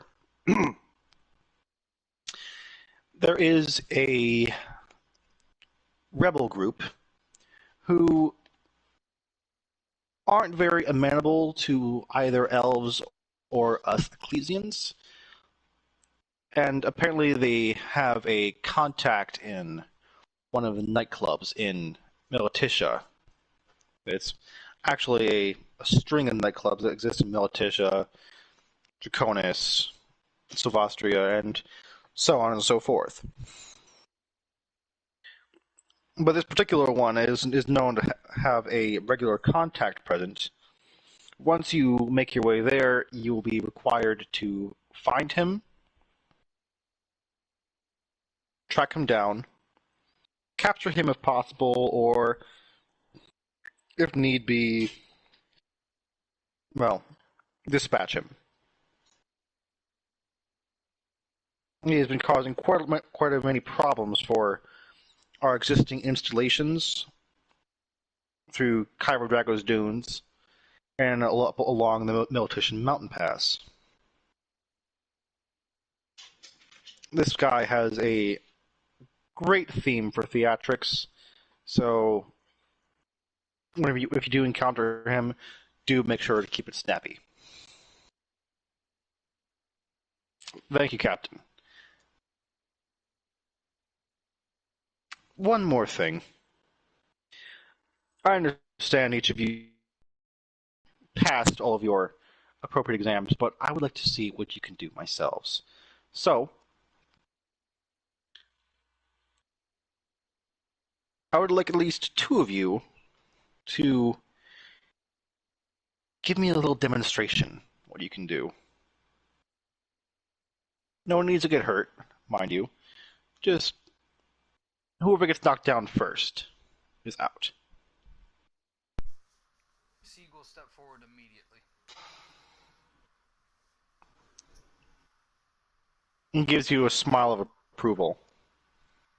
Who else?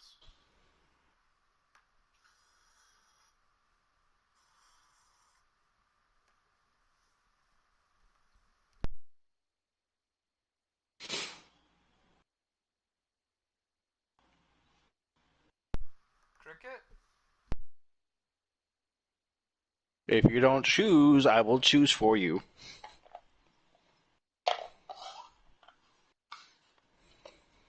Don't tell me I can rock, paper, scissors this shit. I'm just gonna roll it.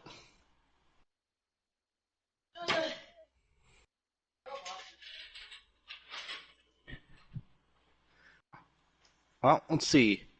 Evens or Vox, odds or Eris.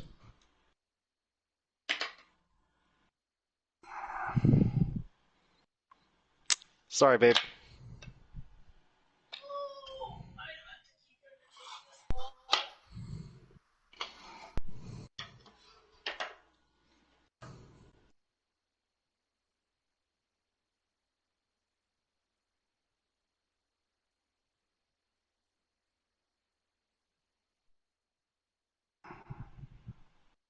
Major Eris, please step forward.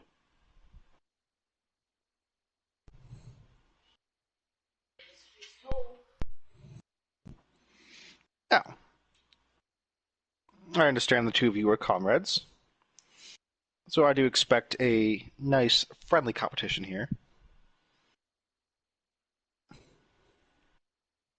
He darts a look over at Sieg. Sieg, roll for perception.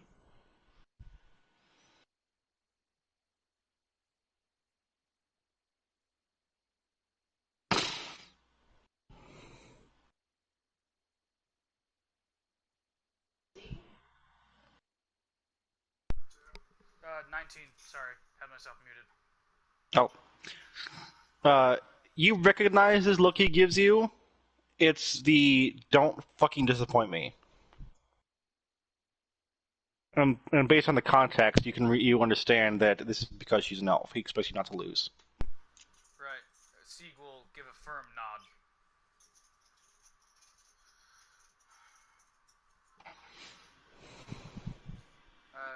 Sieg will look at the Admiral and he'll, Sir, this is to be a simple spar? Yes, no weapons, hand to hand. Very well. May I use my, caestus, sir?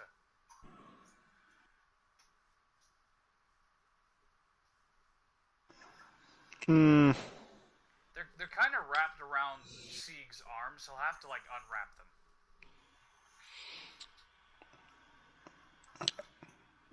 What do you think, Aris? Do you think you can handle it?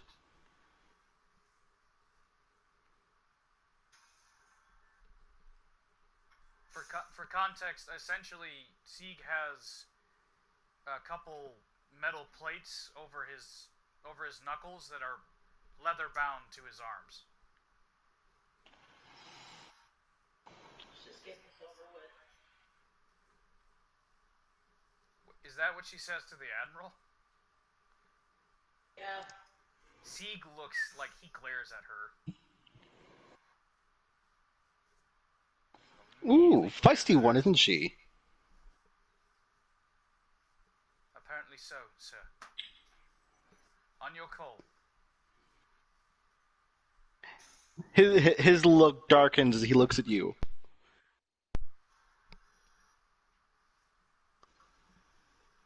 Begin. All right. For this,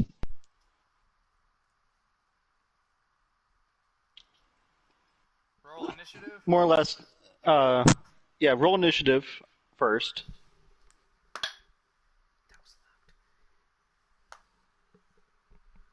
I got a 17. Way better than I did. Oh. Shit. So for this, it's going to be just call out what you're doing. Roll d20 with whatever your melee combat stat is, and then add your dexterity. Go for Wait, it. add what? So, roll 20s to attack. So you're still Okay. using armor classes. Okay. Just tell me what you're doing with your fists, and add your dexterity. To my fists? Yep. Oh, okay. Okay.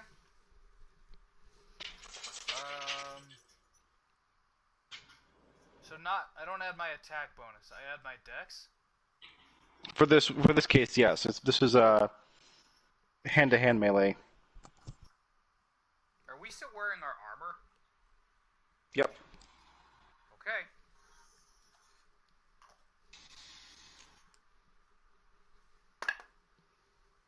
Um 16.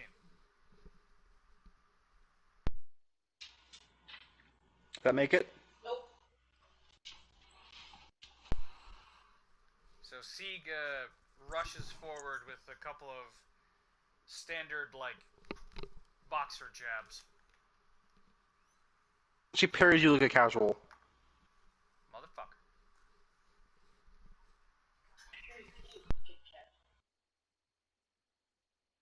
Eris, go.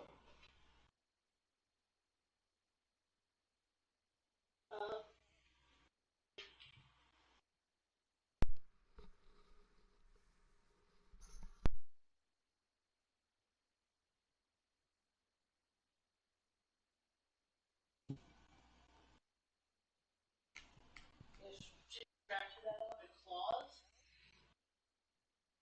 That's harsh, but you could.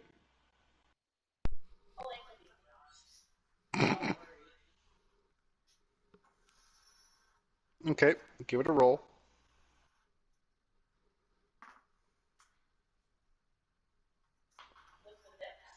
Yep,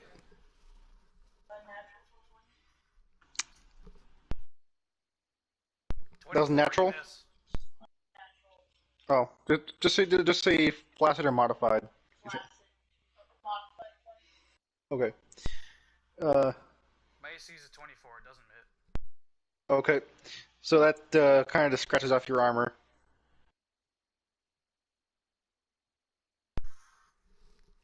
I will swing again.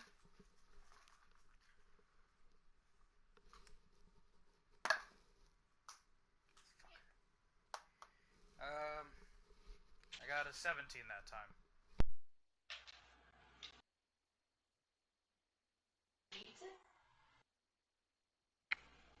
All right. So he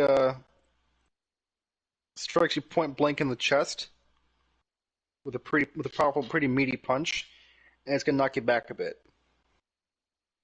You felt it. Didn't quite hurt, but you felt it.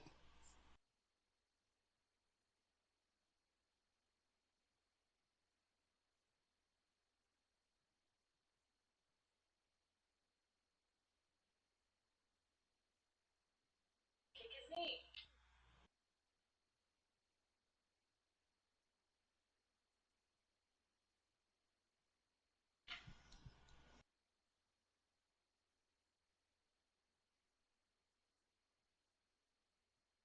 What you got?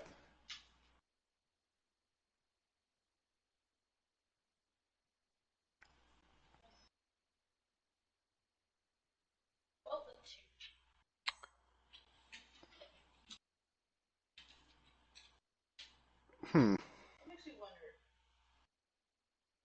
AC's at 24.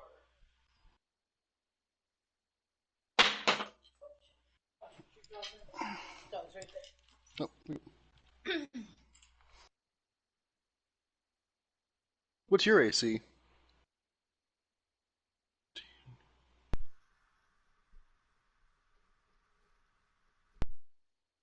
Remember, you helped me calibrate this.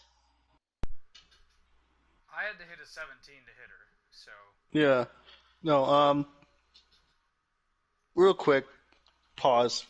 Rod, how did you? What did I give you that helped your AC? me? Yeah. The standard stuff you give an Eromancer. That heavy ass armor. Right. That's That's why.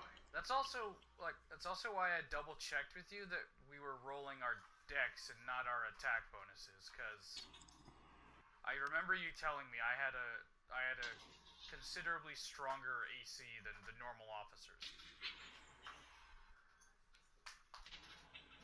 I'm okay with No. just No. using my decks because I need a 15 or more to hit her, and that's fine. But you going If to? we keep going like this, she won't ever land something. All right. I'm gonna say this for now, just because it is a little bit of an imbalance right now. That I'm seeing with the group stuff. Also because you wouldn't have the proper Eromancer armor just yet. Oh, okay. Um, So what's my we'll AC see. then?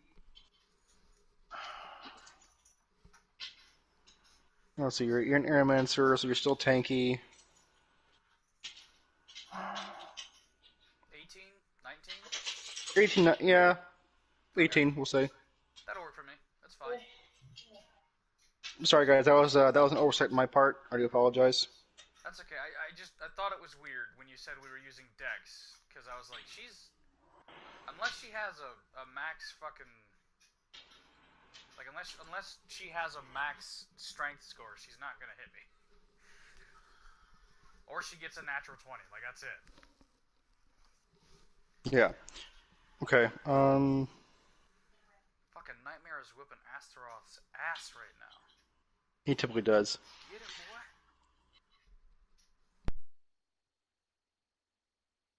We'll say that for that last attack, you kind of your foot kind of slipped off his armor and you stumbled a little bit to the side. Okay.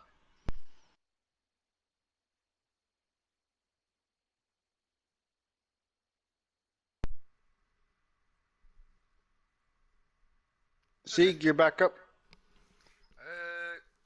I'm gonna go for an an uppercut to get her off her feet, and then I'm gonna go for a solid center jab to like shove her onto the ground. Go for it. That's 17 on the die, adding my dex. That's a 19. For the purpose of this exercise, I'm not making you guys roll for damage. Um, you've got to beat the AC by 3.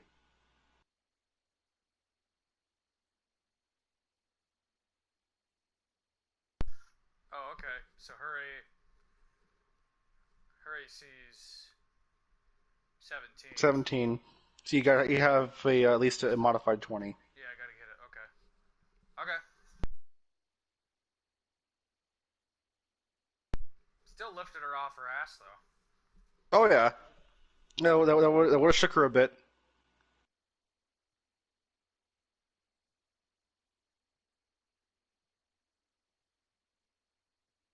Eris?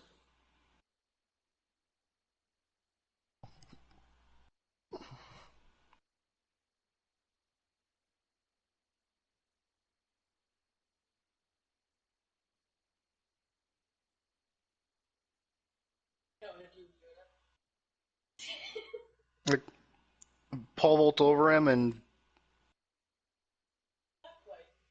Jump up roundhouse. okay.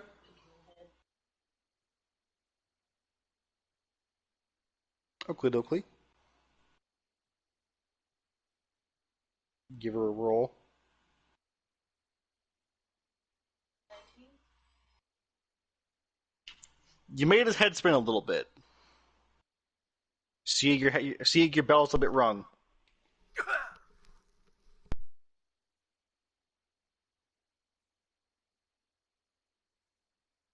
I make my attack? Yep. All right. Need a 20. Need a 20. Need a 20, which means I gotta roll 18 or higher. Let's fucking go. That's a 21. Okay. Tell me what you're doing. I'm gonna go in for a right jab to her face, and then with my left hand, I'll chamber punch her right in the diaphragm, and again, just trying to knock her onto the ground.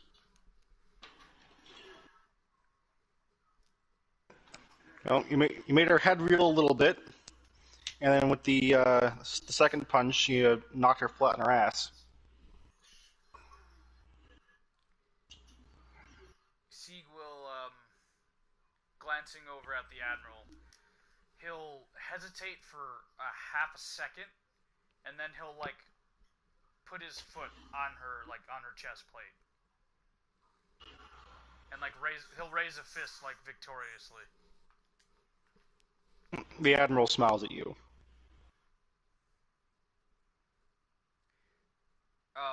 With facing away from the admiral, he looks down at Eris kind of guiltily, and then immediately composes himself and gets back in line with the other officers.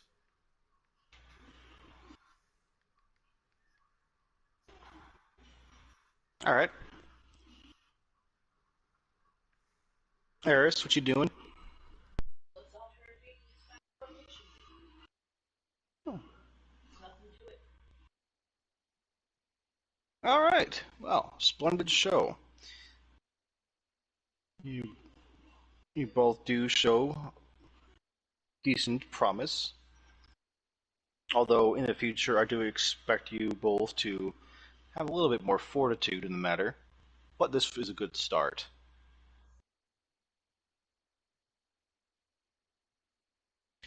One more thing to address. He pulls a pouch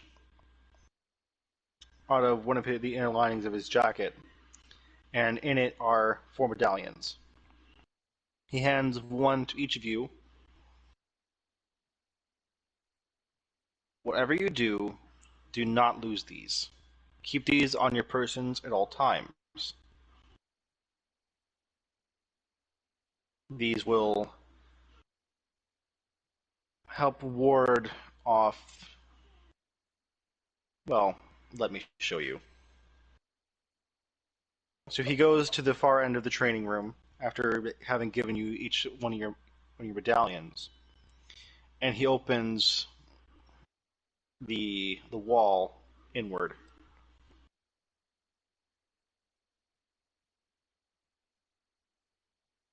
Oh, fuck. Malachi, get out here.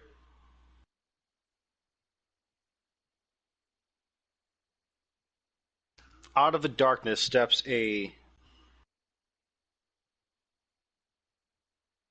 8'7" hulk of a man.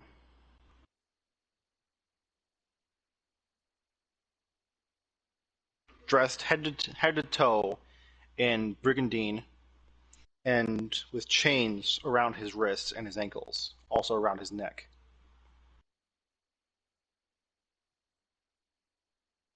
He sprints out towards the middle of the room before being stopped by the chains.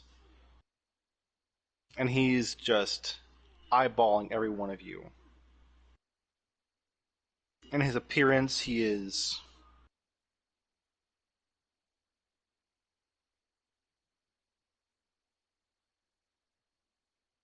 ugly. Doesn't really do justice to just how malformed he looks. His eyes have a orangish amber hue. They're bloodshot. His hair is scraggly, um, patches of missing areas.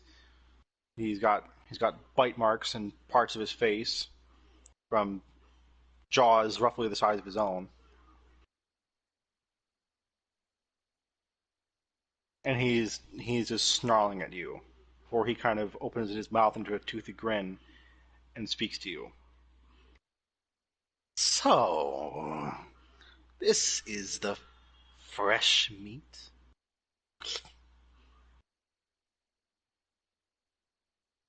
Malachi, these are your new commanding officers. Oh, I was hoping for new playthings. Is he at the edge of his chains? Yeah, Can he move his arms? no, they're like he's pressing his chest forward. It's like his arms are stretched back. You can see the chain actually kind of chafing in his wrists, pulling through the skin a little bit. With a glance at the admiral, Sieg is gonna approach him and just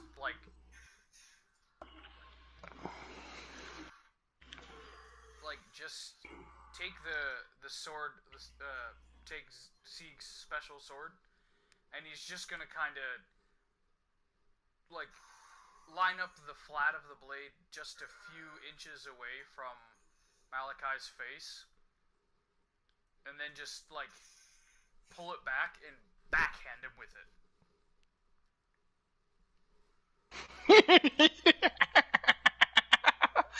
Oh, please find me a plaything with this kind of spirit. I do love that sensation. These are those creatures you told me about in private, Admiral. That is correct. They are The medallions that you have on you. The medallions that you have on you ward them away from you. They essentially force them to recognize your authority over them. Whenever they should try and cause harm to someone with these medallions on hand, they're instantly debilitated to a degree of pain that not even they can handle, nor find pleasurable. However, any physical attacks, as you just demonstrated, well, he gestures to the creature's pelvis. disgusting, as you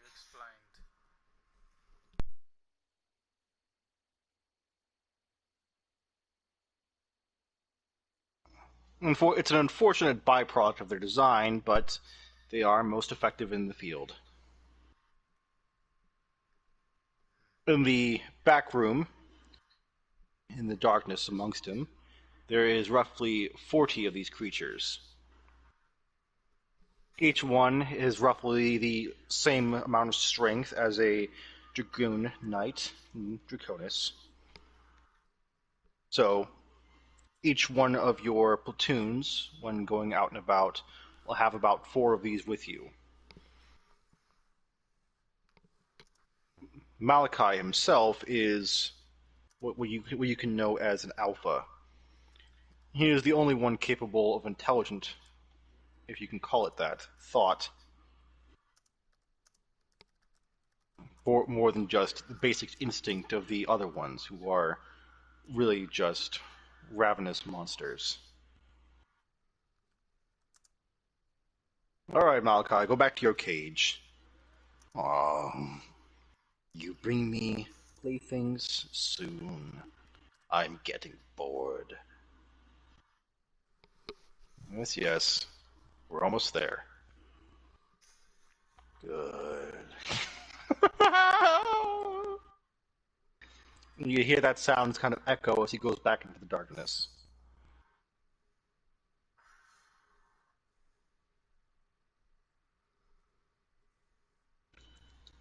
Ananias closes the doors again.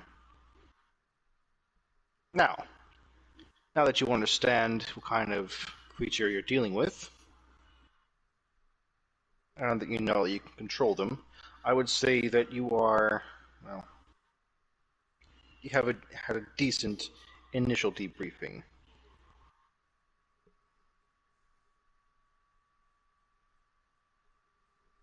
We'll be setting sail soon, and like I said, for heading straight for the upper coast of Pax Hydria. We should be there roughly within approximately a day and a half. So I recommend that each of you does your proper research on the opponents we'll be facing, and we will reconvene in the war room to talk more details.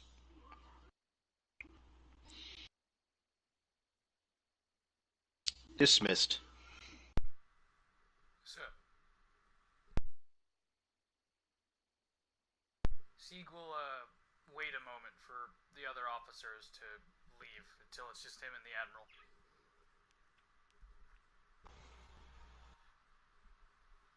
Does anyone else want to say anything to the Admiral or the Captain?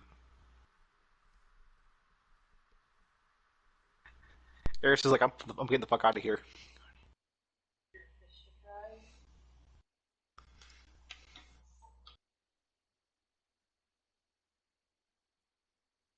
Vox.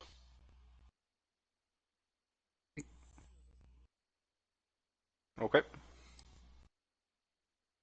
So the rest do leave.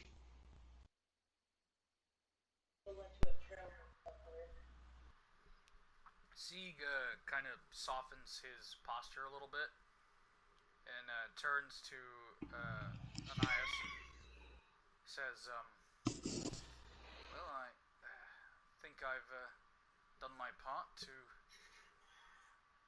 make a good impression on my peers.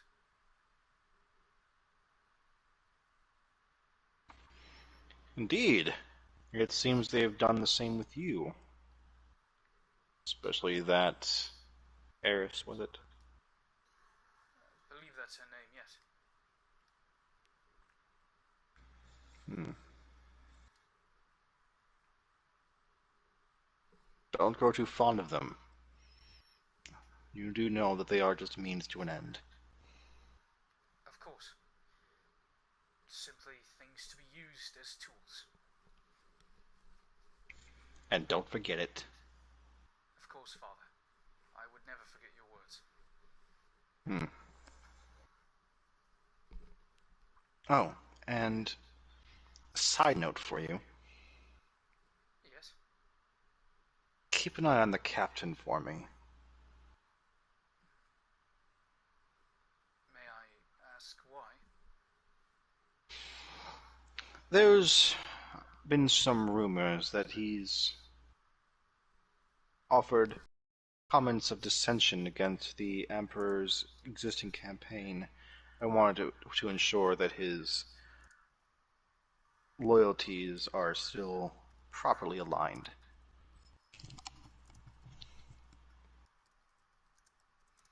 Of course. I shall watch him as a shadow. Good. Just don't make it too obvious. He might be a drunkard, but he's experienced. Don't let his visage fool you. Of course. Any words of wisdom?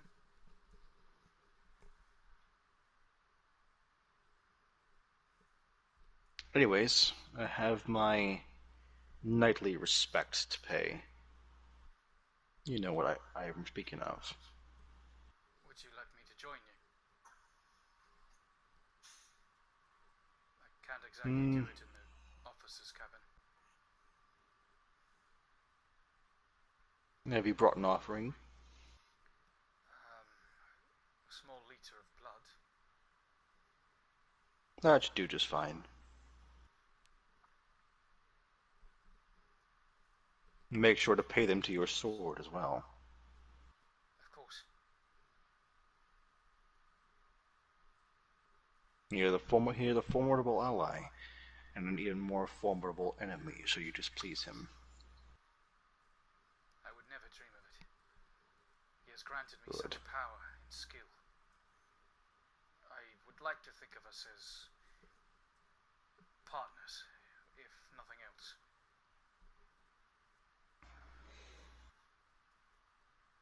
Always remember, you are a vessel. It'll be some time before you can be so bold as to properly consider yourself a partner to his might. But I do see it in your future. Thank you, Father. It is a goal I strive to reach. I feel I've taken too much of your time.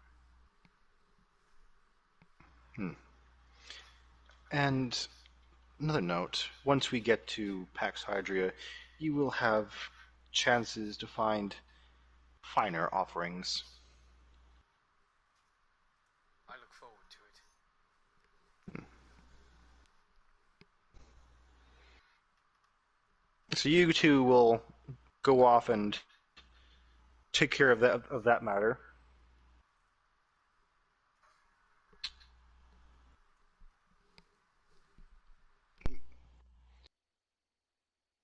Um, let's see.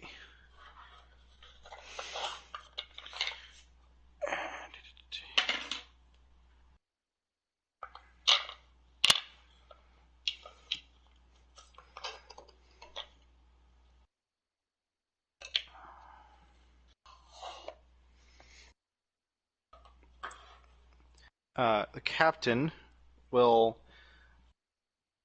call both Eris and his quarter. No. What now? I don't know, Bronco. Haven't heard that one in a while. Ages. I can't hear you over chat. Can you guys hear her?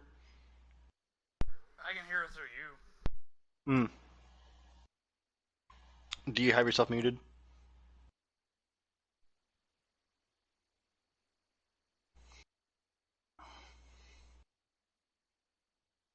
Majors, thank you for joining me. I want to touch base with you without any mm, open ears nearby.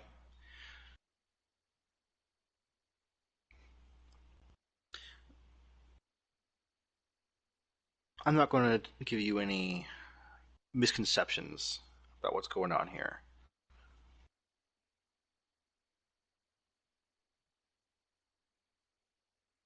Your comrade Sieg is he already understands, so I don't feel the need to explain this to him.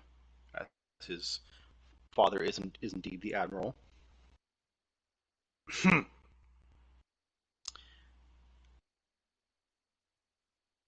You had any grand illusions of being heroes or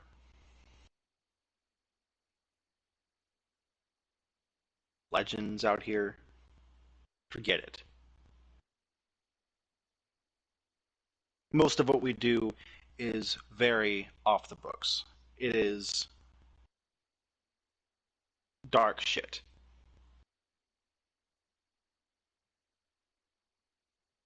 And if at any times that you feel you're a little in over your head, make sure you go see the galley head. She'll make sure to get you stuff to take away the edge, so to speak.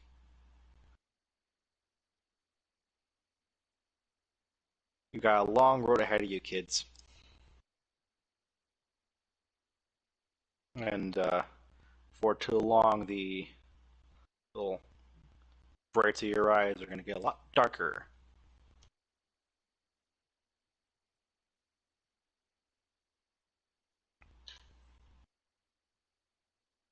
I wish someone gave me this kind of heads up back when I first joined. Don't get me wrong, I think you guys can do a lot of good, but whether or not you start off that way, well, it's entirely up to you.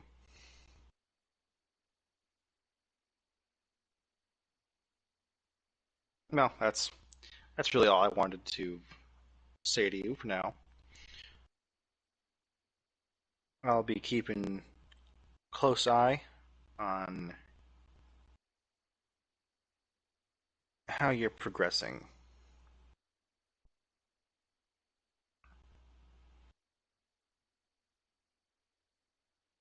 and make sure not to stray into any waters too deep that you can't swim out of.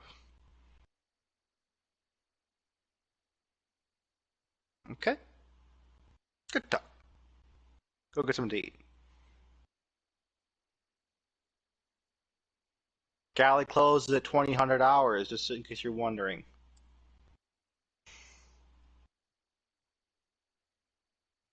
I know funny business on my ship. Getting tired of cleaning out couch stains.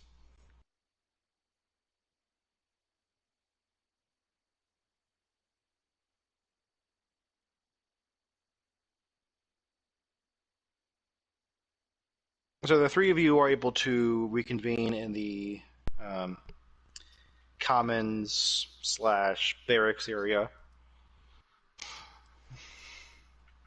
At this point in time, it's probably about 7 o'clock at night. You have roughly about an hour before the galley closes, and it's gonna be last call. At this point in time, the ship has already set sail, and you are out in the open waters over the great depths.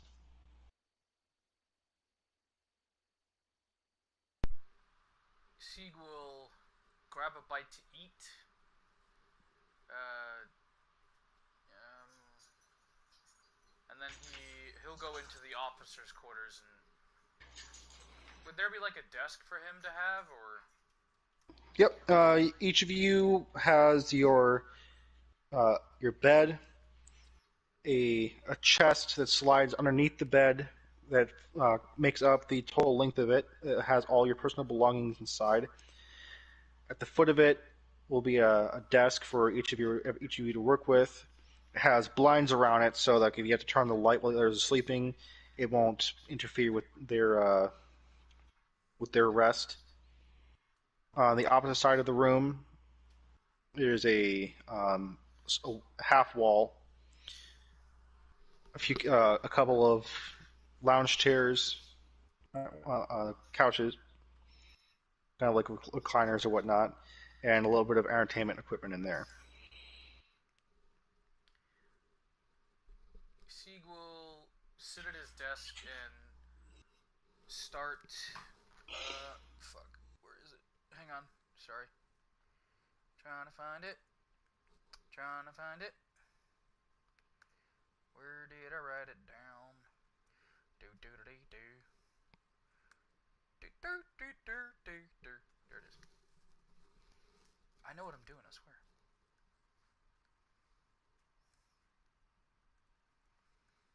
Um. There it is. Yeah. He will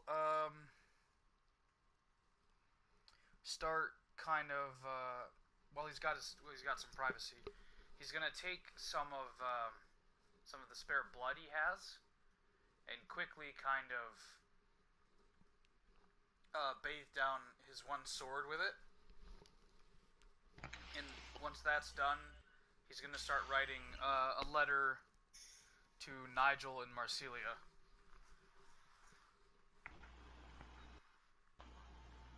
All right. When you oiled the sword with the blood, you see it quickly just soak in through the grain to the steel, and it turns a color of like Damascus for a short time.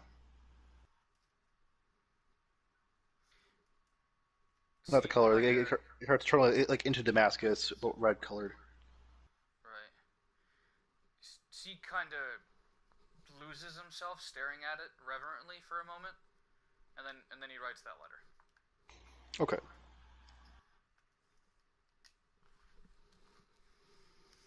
Any of you before uh, last call?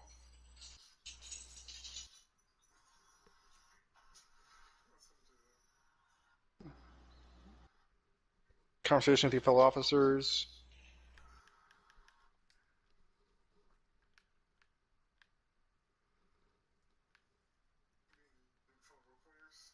Yeah.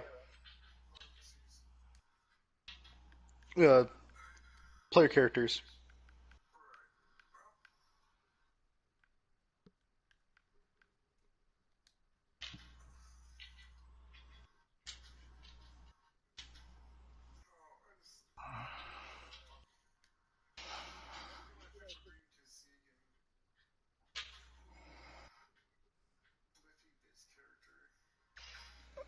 I do want to stress to you again that your characters would have known each other through the 4 years you guys were in academy together. Yeah, we're friends. Yeah. Ish. Or at least friendly. Don't get sentimental.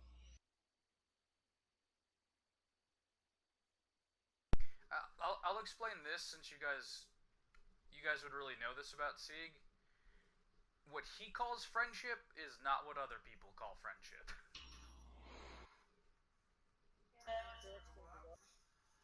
No, no, no. It's like that thing with the pink-haired chick. That's friendship.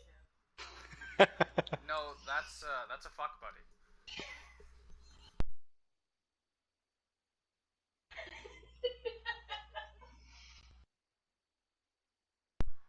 Don't want any of that. But no, if either of you are trying to talk to Sieg, you'll find him in the officers' quarters just writing that letter, sitting at his desk. He's gonna have his armor off and his like kind of more casual clothes on, just calmly writing that letter. I like fish. um, Probably when you guys slow down a little bit. Yeah. Fly fishing. Oh, fly fishing. I don't see why not. Just because the galleys are closed doesn't mean I don't have to eat after 8. She likes them wriggling and raw. Okay, here's the thing. I like them. True.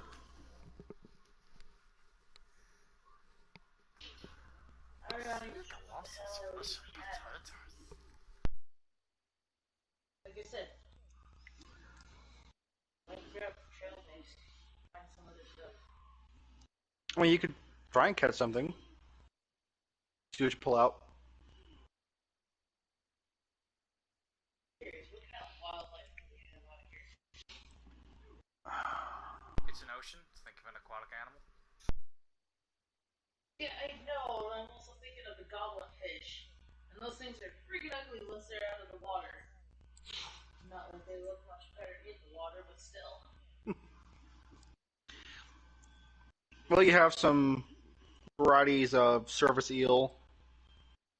No, there we go. Eel. I'll make myself some sushi. Dang it. All right. Umami.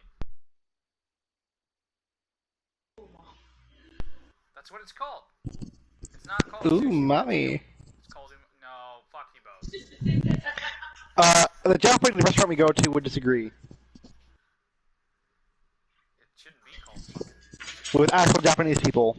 So I'll listen to the Japanese instead of this pseudo weeb white You are man. breaking your microphone, bud.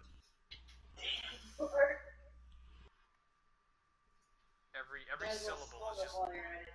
just destruction. Crunch. It's like, just watching the sun. It's probably getting dark out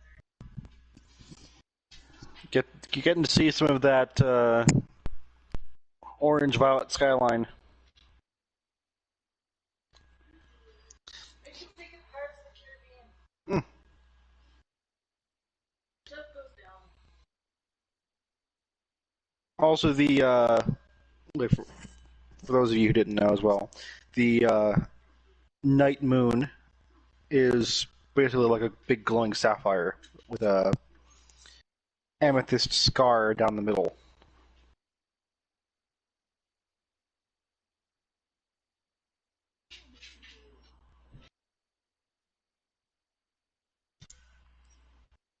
Okay.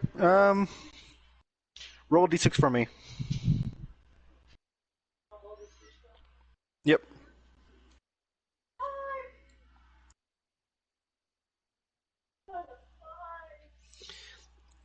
It's a you caught a 5-foot surface eel. Holy shit, that score! It's trying to zap you. That's alright. You see this thing that's kind of wriggling around with electricity shivering over its body. Actually, you know what? It's bigger than I am.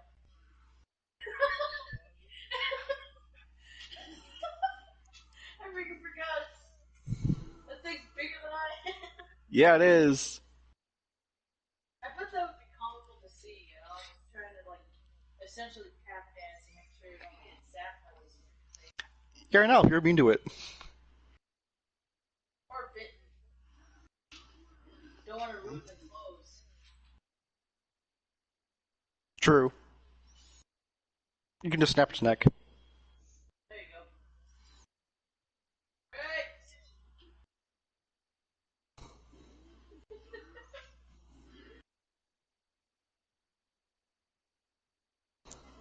I know what I'm doing. I know what you guys are doing. So, where are you going to be preparing this? I've been doing it in the corners unless they want to heal. Sure, we have our own little communication devices, don't we? Yep. You're like, hey, y'all, want some heal?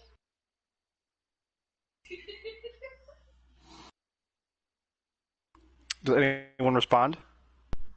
Sieg will finish up the letter and head out into the galley to eat with her.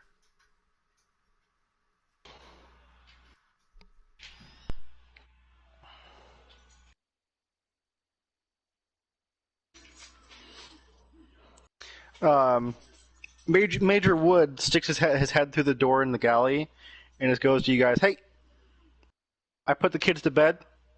Tomorrow, it's on one of you three. I'll take care of it, don't worry. Yes, it'll be simple.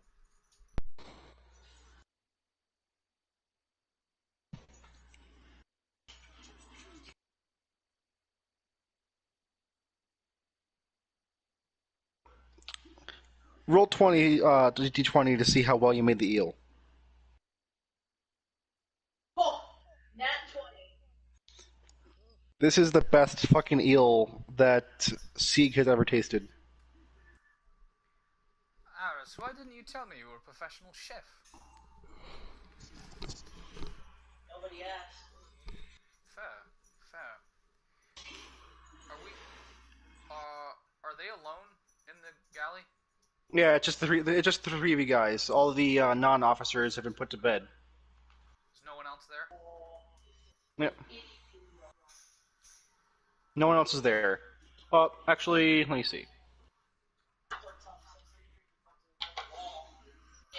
No, it's too early in the timeline for that.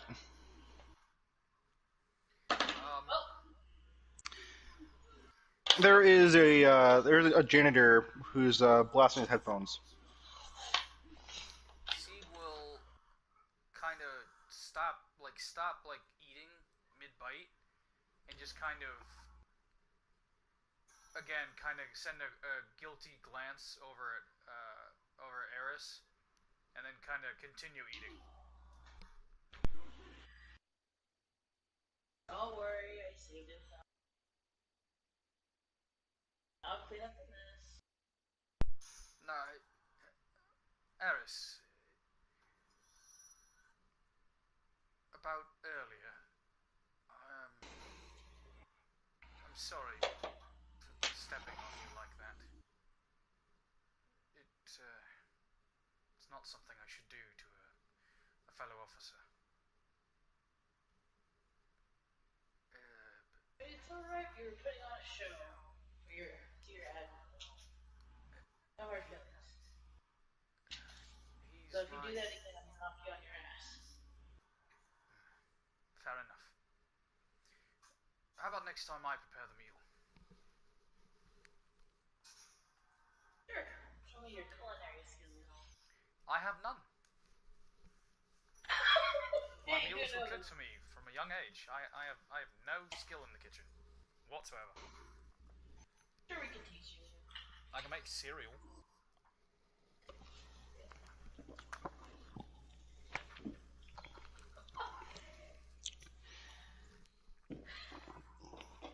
Technically speaking, you'd also know how to roast any wild animals on a spit, but That's I don't different have it than available to cooking. you. That's not cooking. That's going hunting and putting something over a spit. That's not cooking. No, it's like you know how to make it taste decent. I know how to make it taste like a ration. It probably tastes better than an MRE. Maybe. That's like straight up plastic. Whoa. You know those microwave like with the brownie on the inside? Tastes so weird. Yeah. But they're like, it's so bomb. It's like if you could have the taste of cancer, it's that brownie. Yes! That's it! Youch. Oh, That's a disgrace for a brownie. yeah. It's a really bad brownie. Seriously. No chocolate chips in there. Nothing. Like I've tried to get the ones you can cook in the oven, and they still don't taste good. That's Oh. sad.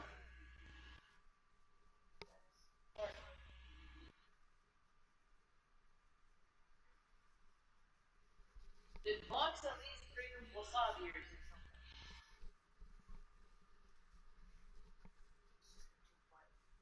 So Arcturus and Draken have been going at or Dracolich have been going at each other for a while now.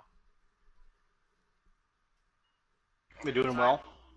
it's either like it's never an equal battle. It's either one smashes the other, or it's nothing. Damn. Like there is no like getting close up and wins. That's a shame. I mean, it's a pretty decisive Yeah. battle, and I feel like it's exactly what they would have done growing up. Sounds about right. Dracolich has won most of the bouts, if that helps.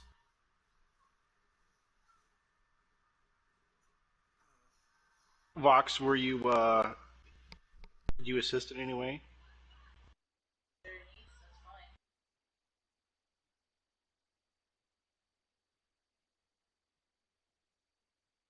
Uh, the white wallflower. I got you.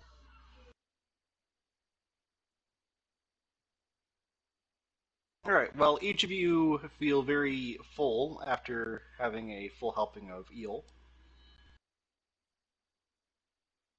Probably a little overfull considering it was a 5 foot eel. I mean, I gave some to Bitch, the you want to stop me? janitor, dude. What's that? Seek. Oh, I was making a joke with Brandon. I'm like, bitch, you want to stop me? That's meat. You don't waste meat. But no, if Aris brings the fucking janitor over, Sieg is just gonna glare at that person, like unabashedly just be like, you. Why? What the janitor ever do to you? It's a fucking peasant.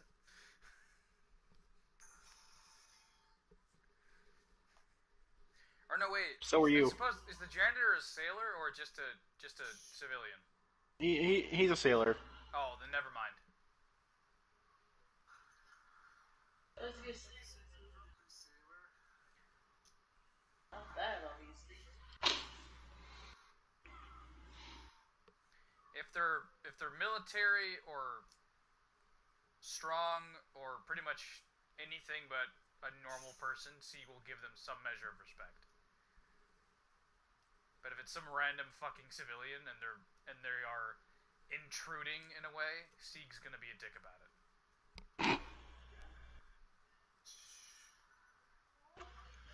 You've met Like a his true dad. Pollux.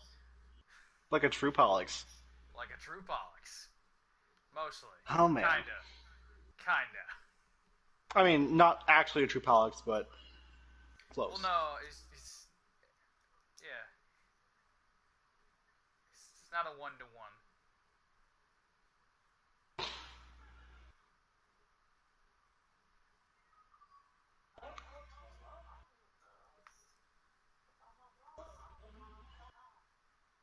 What the fuck? And sometimes I feel that the world is made of yellow. Oh, I can't hear Oh, like John anything that Eric is saying, so I'm just doing that. Mm. no, I said that's called jaundice, my friend. What's jaundice? Turning yellow. Your liver's failing to turn yellow. I would really hope that happens to my stepdad. If he has Oh, that's live. Shit, I forgot what I was doing for a minute. Damn it! In theory. All right. Draculich has 15 wins to Arcturus' 7. Damn. As it should be. So you guys had a nice meal, pleasant conversation. At this point in time, it's probably about 10 o'clock at night. Sleepy time. Yep. You guys got to be up at yeah, probably 500 hours.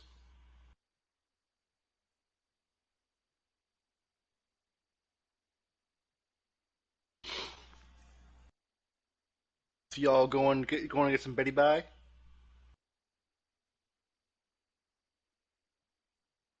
Yeah, Sieg will go to bed.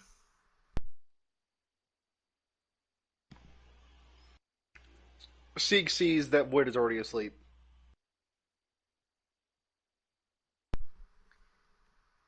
Sieg's and he going snores to like a chainsaw. Sieg's gonna take some of the eel meat, and he's gonna slide it under Wood's pillow.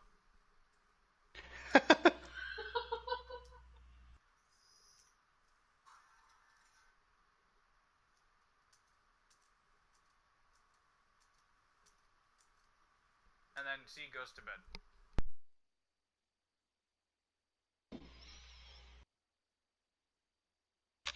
Eris, Fox,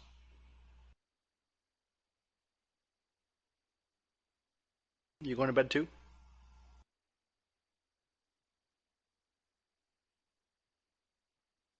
Good choice. So you guys will wake to the morning bugle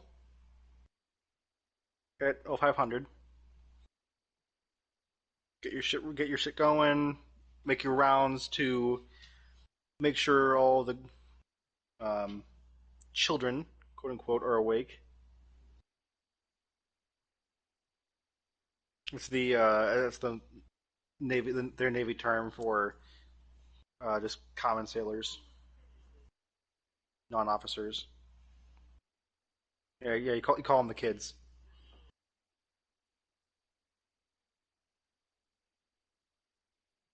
I like it. So when you get to the deck, you learn that the the helmsman was going a little bit faster than originally ordered.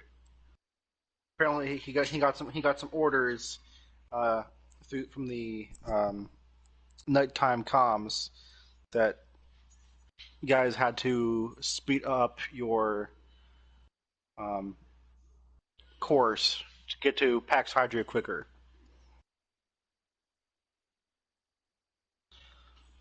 Off in the distance, yeah, yeah, increased priority. Something happened. About 500 miles off in the horizon, you hear booms, like sonic fucking booms, drum beats. But you can tell by the sound of them that they're bombs.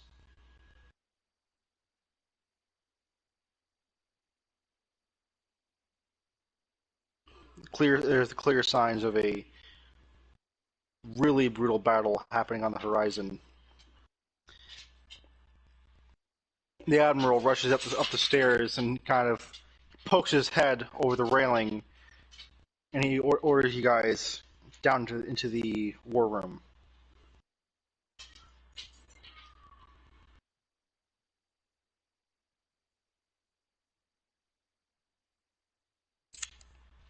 As you get in there, you hear the admiral ranting to the captain.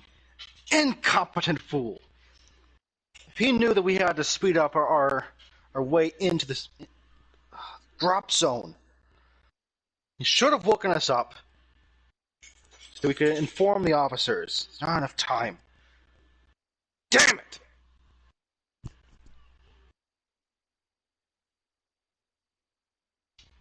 Ah, Majors, make your way in.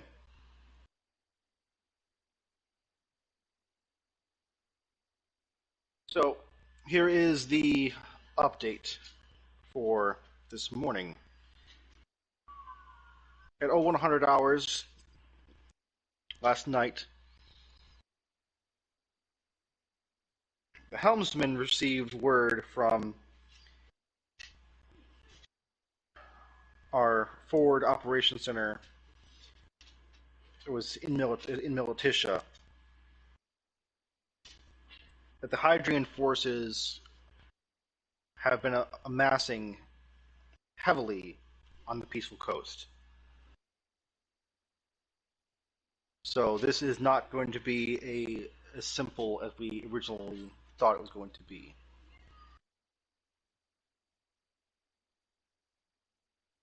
Unfortunately, our scouts who were already present in the area are currently captured. And before they can be interrogated for movements and such, as well as many of our operative locations, we have to strike hard and ensure that that information never reaches any high command. So by the end of this day, we need to take the beachfront, and I'm going to be sending you officers 10 soldiers to each of you, and I'm sending with you all of the Reavers. There is no place for error in the situation. If I make myself clear.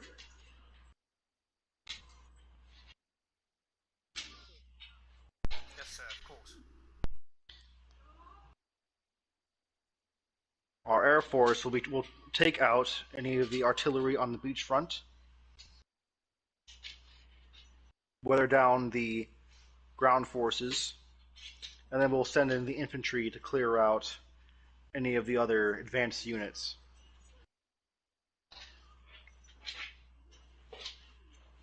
By 1400 hours today, the Dr. Navarre will also be joining the fray.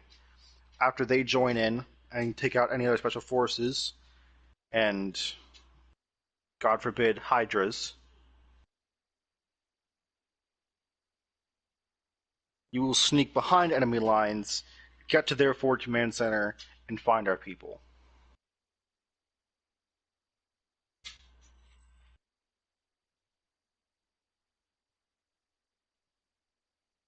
This is going to be a mess once you get out there. So I expect you to get back in one piece. Because if by some chance you are not in one piece and you make it back alive, I'm going to make you regret it. We'll see it through, all the way. We'll see it through, Admiral. Hmm. Ready your arms. You're arriving within the hour. So you guys get back to the deck, and you see the strike craft overhead. Probably a couple hundred of them just blast through the air. They're creating visible ripples with how fast they're going. Drop a slew of bombs, clear the beachfront, and they are just going back and forth, creating craters, divots, breaking up rock formations, even breaking up some of the enemy ships that were coming out of one of the forward coves.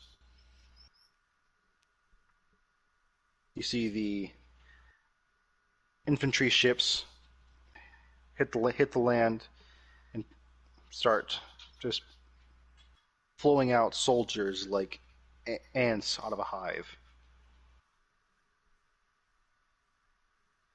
And you start just hearing roars of screams and battle cries, the striking of steel, gunfire. This is your first personal encounter with this level of carnage. And that is it for the night. Hell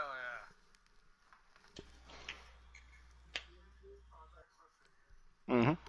Hell yeah.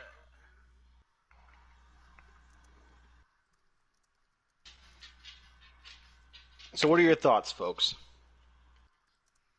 I like it, man. It's good. It's good. All right.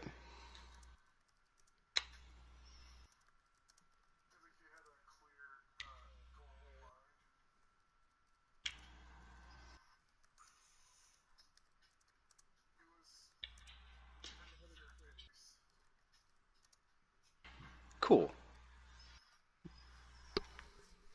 That's what I want to hear. I'm gonna end the broadcast. Yeah. Yep. Good choice. Hope you all enjoyed it. If you've been watching, have a good night.